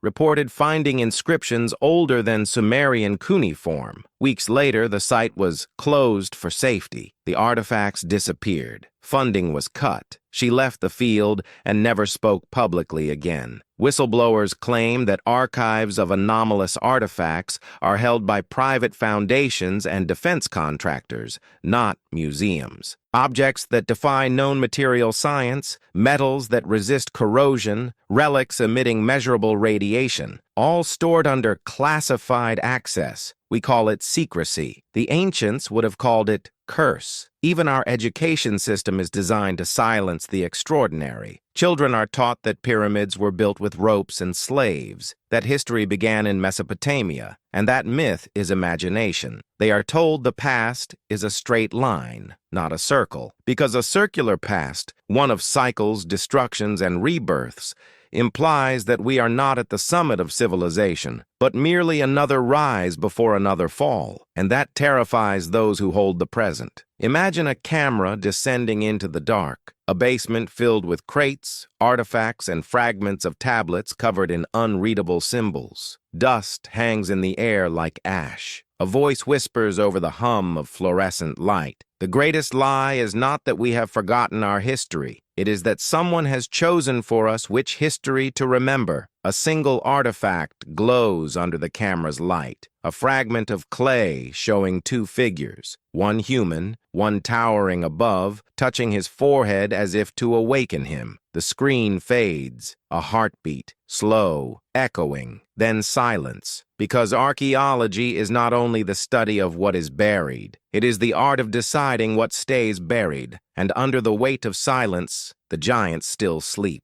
The sky reopens. For centuries, the heavens were silent. After the flood, after Babel, after the fall of the old gods, the sky closed. Mankind looked upward and saw only stars, cold, distant, unreachable. But silence does not mean absence. And in our age, the silence has begun to break. All across the world, eyes are turning skyward once again, not in worship, but in wonder, because the same lights that the ancients called gods descending from heaven are back. In the summer of 1947, a farmer near Roswell, New Mexico, found strange debris scattered across his land, metallic fragments that seemed weightless, unburnable, unbreakable. The U.S. Army announced it had recovered a flying disc. The next day, the story changed. It was a weather balloon. That pattern, revelation followed by denial, became the rhythm of a new mythology. Over the next decades, reports of unidentified craft flooded the world. Discs over Washington, D.C., triangles over Belgium, luminous spheres over Phoenix, and objects moving underwater faster than any known submarine. Pilots described them. Radar confirmed them. Governments denied them. And yet, the phenomena persisted. By the 21st century, denial became impossible. Declassified military footage showed objects performing maneuvers that defy physics, accelerating at thousands of Gs,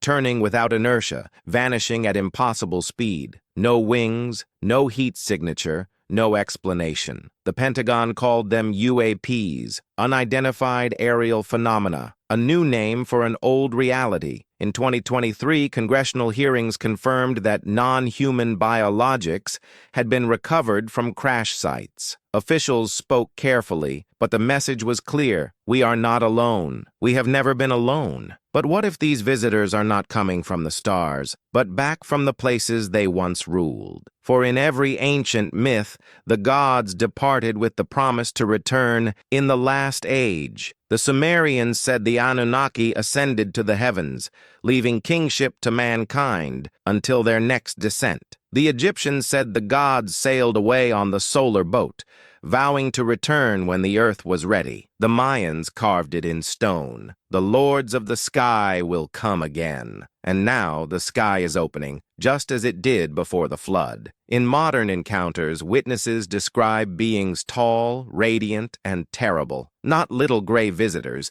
but entities of impossible stature, cloaked in light.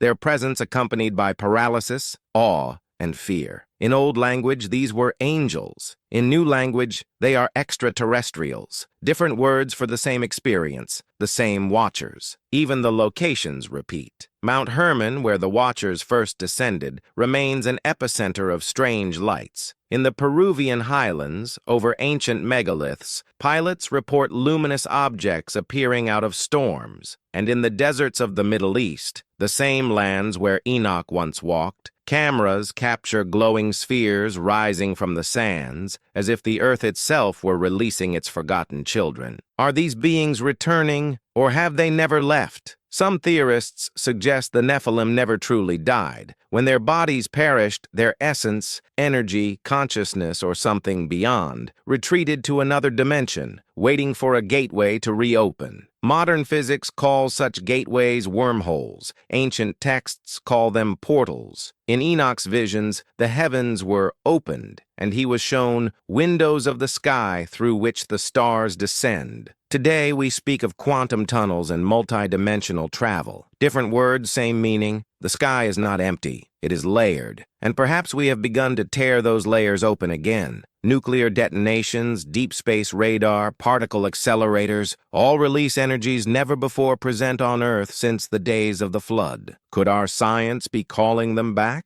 The same way the Watchers once broke the laws of heaven, are we now breaking the boundaries of space and time and summoning what was once bound? The Book of Revelation warns of a moment when the bottomless pit will open and beings long imprisoned will emerge again. It describes them not as monsters, but as locusts with faces like men, a vision of hybrid machines and flesh, a prophecy of technology. What if disclosure, the world's slow admission that something is in the skies, is not preparation, but revelation, a soft unveiling of a truth too ancient, too cosmic, to accept all at once? Governments are not revealing new phenomena. They are reintroducing old gods. Imagine this scene. A modern fighter jet streaks through the clouds, chasing a glowing orb. Cut to an ancient Sumerian tablet, a winged disk descending between mountains. The two images overlap, indistinguishable. The narrator's voice fades in, calm and grave. We have named them angels,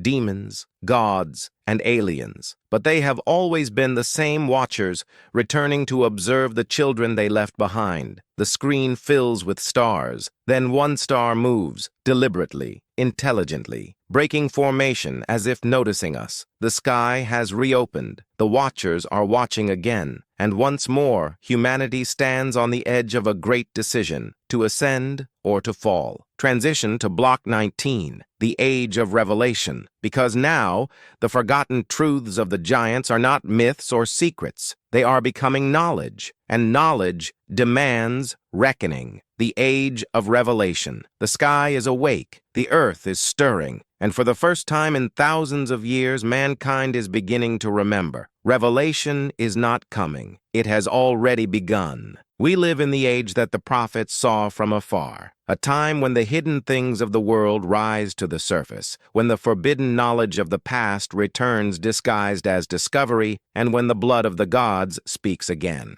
This is not religion. This is recognition. Everywhere the walls are cracking. The truths once dismissed as myth are being unearthed, decoded, and verified, one fragment at a time. In the sands of Iraq, tablets once thought to be stories of creation are now read as historical records. In Peru, DNA extracted from elongated skulls shows non-local origins. In Turkey, excavations at Göbekli Tepe, 12,000 years old, reveal megalithic temples built before civilization, their carvings telling the story of a flood and the beings who survived it. And in the skies, governments quietly admit what they once denied. We are not alone. The Watchers have returned. Or maybe we have finally learned to see them again. The ancients called this moment apocalypsis, not destruction, but unveiling, a word that means the lifting of the veil. And that veil is lifting now, not just from the heavens, but from the human mind itself. For centuries, humanity has walked in amnesia, believing itself the pinnacle of creation. But in laboratories, observatories, and archaeological sites, that illusion is dying. We are realizing that we are part of something vast, something cyclical, something cosmic, and that realization is both liberation and judgment. Every discovery, from the tombs of giants to the DNA anomalies, from the ancient tablets to the modern sightings, leads to one conclusion. History is not a line. It is a circle. The world before the flood, the age of the Nephilim, was not destroyed because it was primitive. It was destroyed because it was advanced enough to threaten the balance between heaven and earth. And now, in our own age of technology, we are repeating their path. We have created machines that think, we have rewritten our own genes, and we have touched the fabric of the cosmos. In doing so, we have reopened the gates the Watchers once crossed. The cycle is complete. The circle has closed. But revelation is not only about exposure, it is about choice. The knowledge that destroyed the giants can either destroy us again or elevate us beyond what they ever became. Perhaps that is why the truth is returning now, why the silence is ending. The cosmos is asking the same question it asked once before. What will humanity do with divine power? Will we become creators or tyrants? Will we build worlds or repeat Babel? The answer will decide whether this revelation becomes apocalypse or ascension. All around the world, people are feeling it. A sense of acceleration, awakening, dissonance, dreams of great lights in the sky, intuitive flashes of ancient knowledge, a pull toward forgotten symbols, serpents, eyes, stars, and wings. Perhaps it's not imagination. Perhaps it's the blood remembering. As genetic science deepens, we are literally reactivating memory. If DNA carries not just biological code, but information, energy, frequency, resonance, then awakening that code may mean awakening our connection to the heavens themselves. The ancients called it gnosis, divine knowledge, the remembrance of what we are. Modern physics calls it quantum entanglement. Different language, same truth. Everything is connected. Everything remembers. In sacred texts, Revelation 10 describes a mighty angel descending from the sky, wrapped in a cloud, holding a book. His face shines like the sun, his legs like pillars of fire. He stands upon the sea and the land and declares, "There shall be time no longer." Perhaps this is not prophecy, but physics, a moment when time itself collapses, when all ages converge, when the past becomes the present. The forgotten world of the giants and the digital age of men meeting at the horizon of awareness. And that horizon is now. Imagine the final montage. Craters on Mars, ruins beneath the ocean, DNA spirals glowing in a digital cloud, megalithic stones aligning perfectly with satellites orbiting overhead, the faces of statues merging with human faces, the ancient and the modern, one and the same. The narrator's voice deepens, soft, almost reverent. We are the sons of the flood, the heirs of the forbidden fire. The giants did not die, they became us. And now, as the sky reopens, the gods watch to see what we will do with their gift. The music swells, a chorus of voices that sound human and divine all at once. The earth glows blue beneath the stars. The camera pulls back, farther, until the world itself becomes an eye. The echo of the fallen. The storm has passed. The earth is quiet again, but beneath that quiet, something ancient still whispers, a vibration that hums through stone, blood, and time. It is not the voice of gods or demons. It is the echo of those who fell. The Nephilim were not only a race of giants. They were a warning carved into the memory of the world, a story written not to glorify the past, but to protect the future. Because everything they were, we are becoming. Their empire rose on the promise of knowledge without restraint. Their cities touched the heavens. Their wisdom rivaled that of the stars. But the same spark that lifted them became the flame that burned them. They forgot the balance between power and purpose, between creation and compassion. And when they fell, the world fell with them. The flood was not vengeance. It was correction. It was mercy, the reset of a world that had forgotten what it meant to be human. Now, after ages of silence, we stand again at the same threshold. Our towers rise higher than ever. Our machines think for us. Our eyes look not to the gods, but to ourselves. And in that reflection, we see the same hunger the giants once carried, the desire to be more than mortal. The line between myth and modernity has vanished. What once was divine technology is now human science. And the question returns, what will we do with the power we have stolen from the heavens? Perhaps the giants were not destroyed. Perhaps they were transformed. Their fall scattered fragments of their essence across the generations, across bloodlines, across dreams. We call those fragments ambition, genius, madness, faith. When a child looks at the stars and feels they belong there, that is the echo of the fallen. When a scientist seeks to touch the atom, when an artist tries to capture eternity in paint, when a nation hungers for immortality, the giants live again, not as monsters, as memory. But memory can guide, or it can consume. If the Nephilim teach us anything, it is that enlightenment without humility becomes self-destruction. Their story is not about punishment. It is about potential. They were the first to forget that creation is sacred only when tempered by reverence. They reached for heaven, but not to understand it. They reached to own it, and that is why they fell. Enoch saw this. He saw the same fire in us that once burned in them. That is why he wrote, not for his time, but for ours. He knew the circle would close again, that the watchers would return, the sky would open, and humanity would stand once more before the same choice. The Book of Enoch ends not with despair, but with a vision. The righteous shall become the light of the world, and the wisdom of the ancients shall be given unto them. It is not a curse, it is an invitation. So maybe the giants were not villains. Maybe they were pioneers, beings who crossed a forbidden threshold too soon. And in their fall, they left behind the one truth that can save us now. That knowledge and divinity are not goals to seize, but paths to walk with humility. Their ruins warn us. Their blood empowers us. Their echo calls us. And in that echo, if we listen closely, we can still hear the words they could not finish. Remember what we forgot. The camera drifts over the earth from space. Ancient monuments glow faintly beneath clouds. Pyramids, mounds, ziggurats, temples, forming a pattern that looks like a constellation. The narrator's voice fades to a whisper, soft and solemn. The fallen are not gone. They are the shadow of our ascent, the memory of our fire. When we rise too high, they remind us what it costs. Lightning flashes across the clouds. For a moment, it outlines something vast, a figure of impossible height, watching the world below. Then the light fades, and the sky returns to stillness. At last, only the voice remains. The age of giants was not the first age, nor will it be the last, for the echo of the fallen still lives, in stone, in blood, and in us. The final sound is the slow beating of a heart, one pulse for every age that has risen and fallen. Then silence.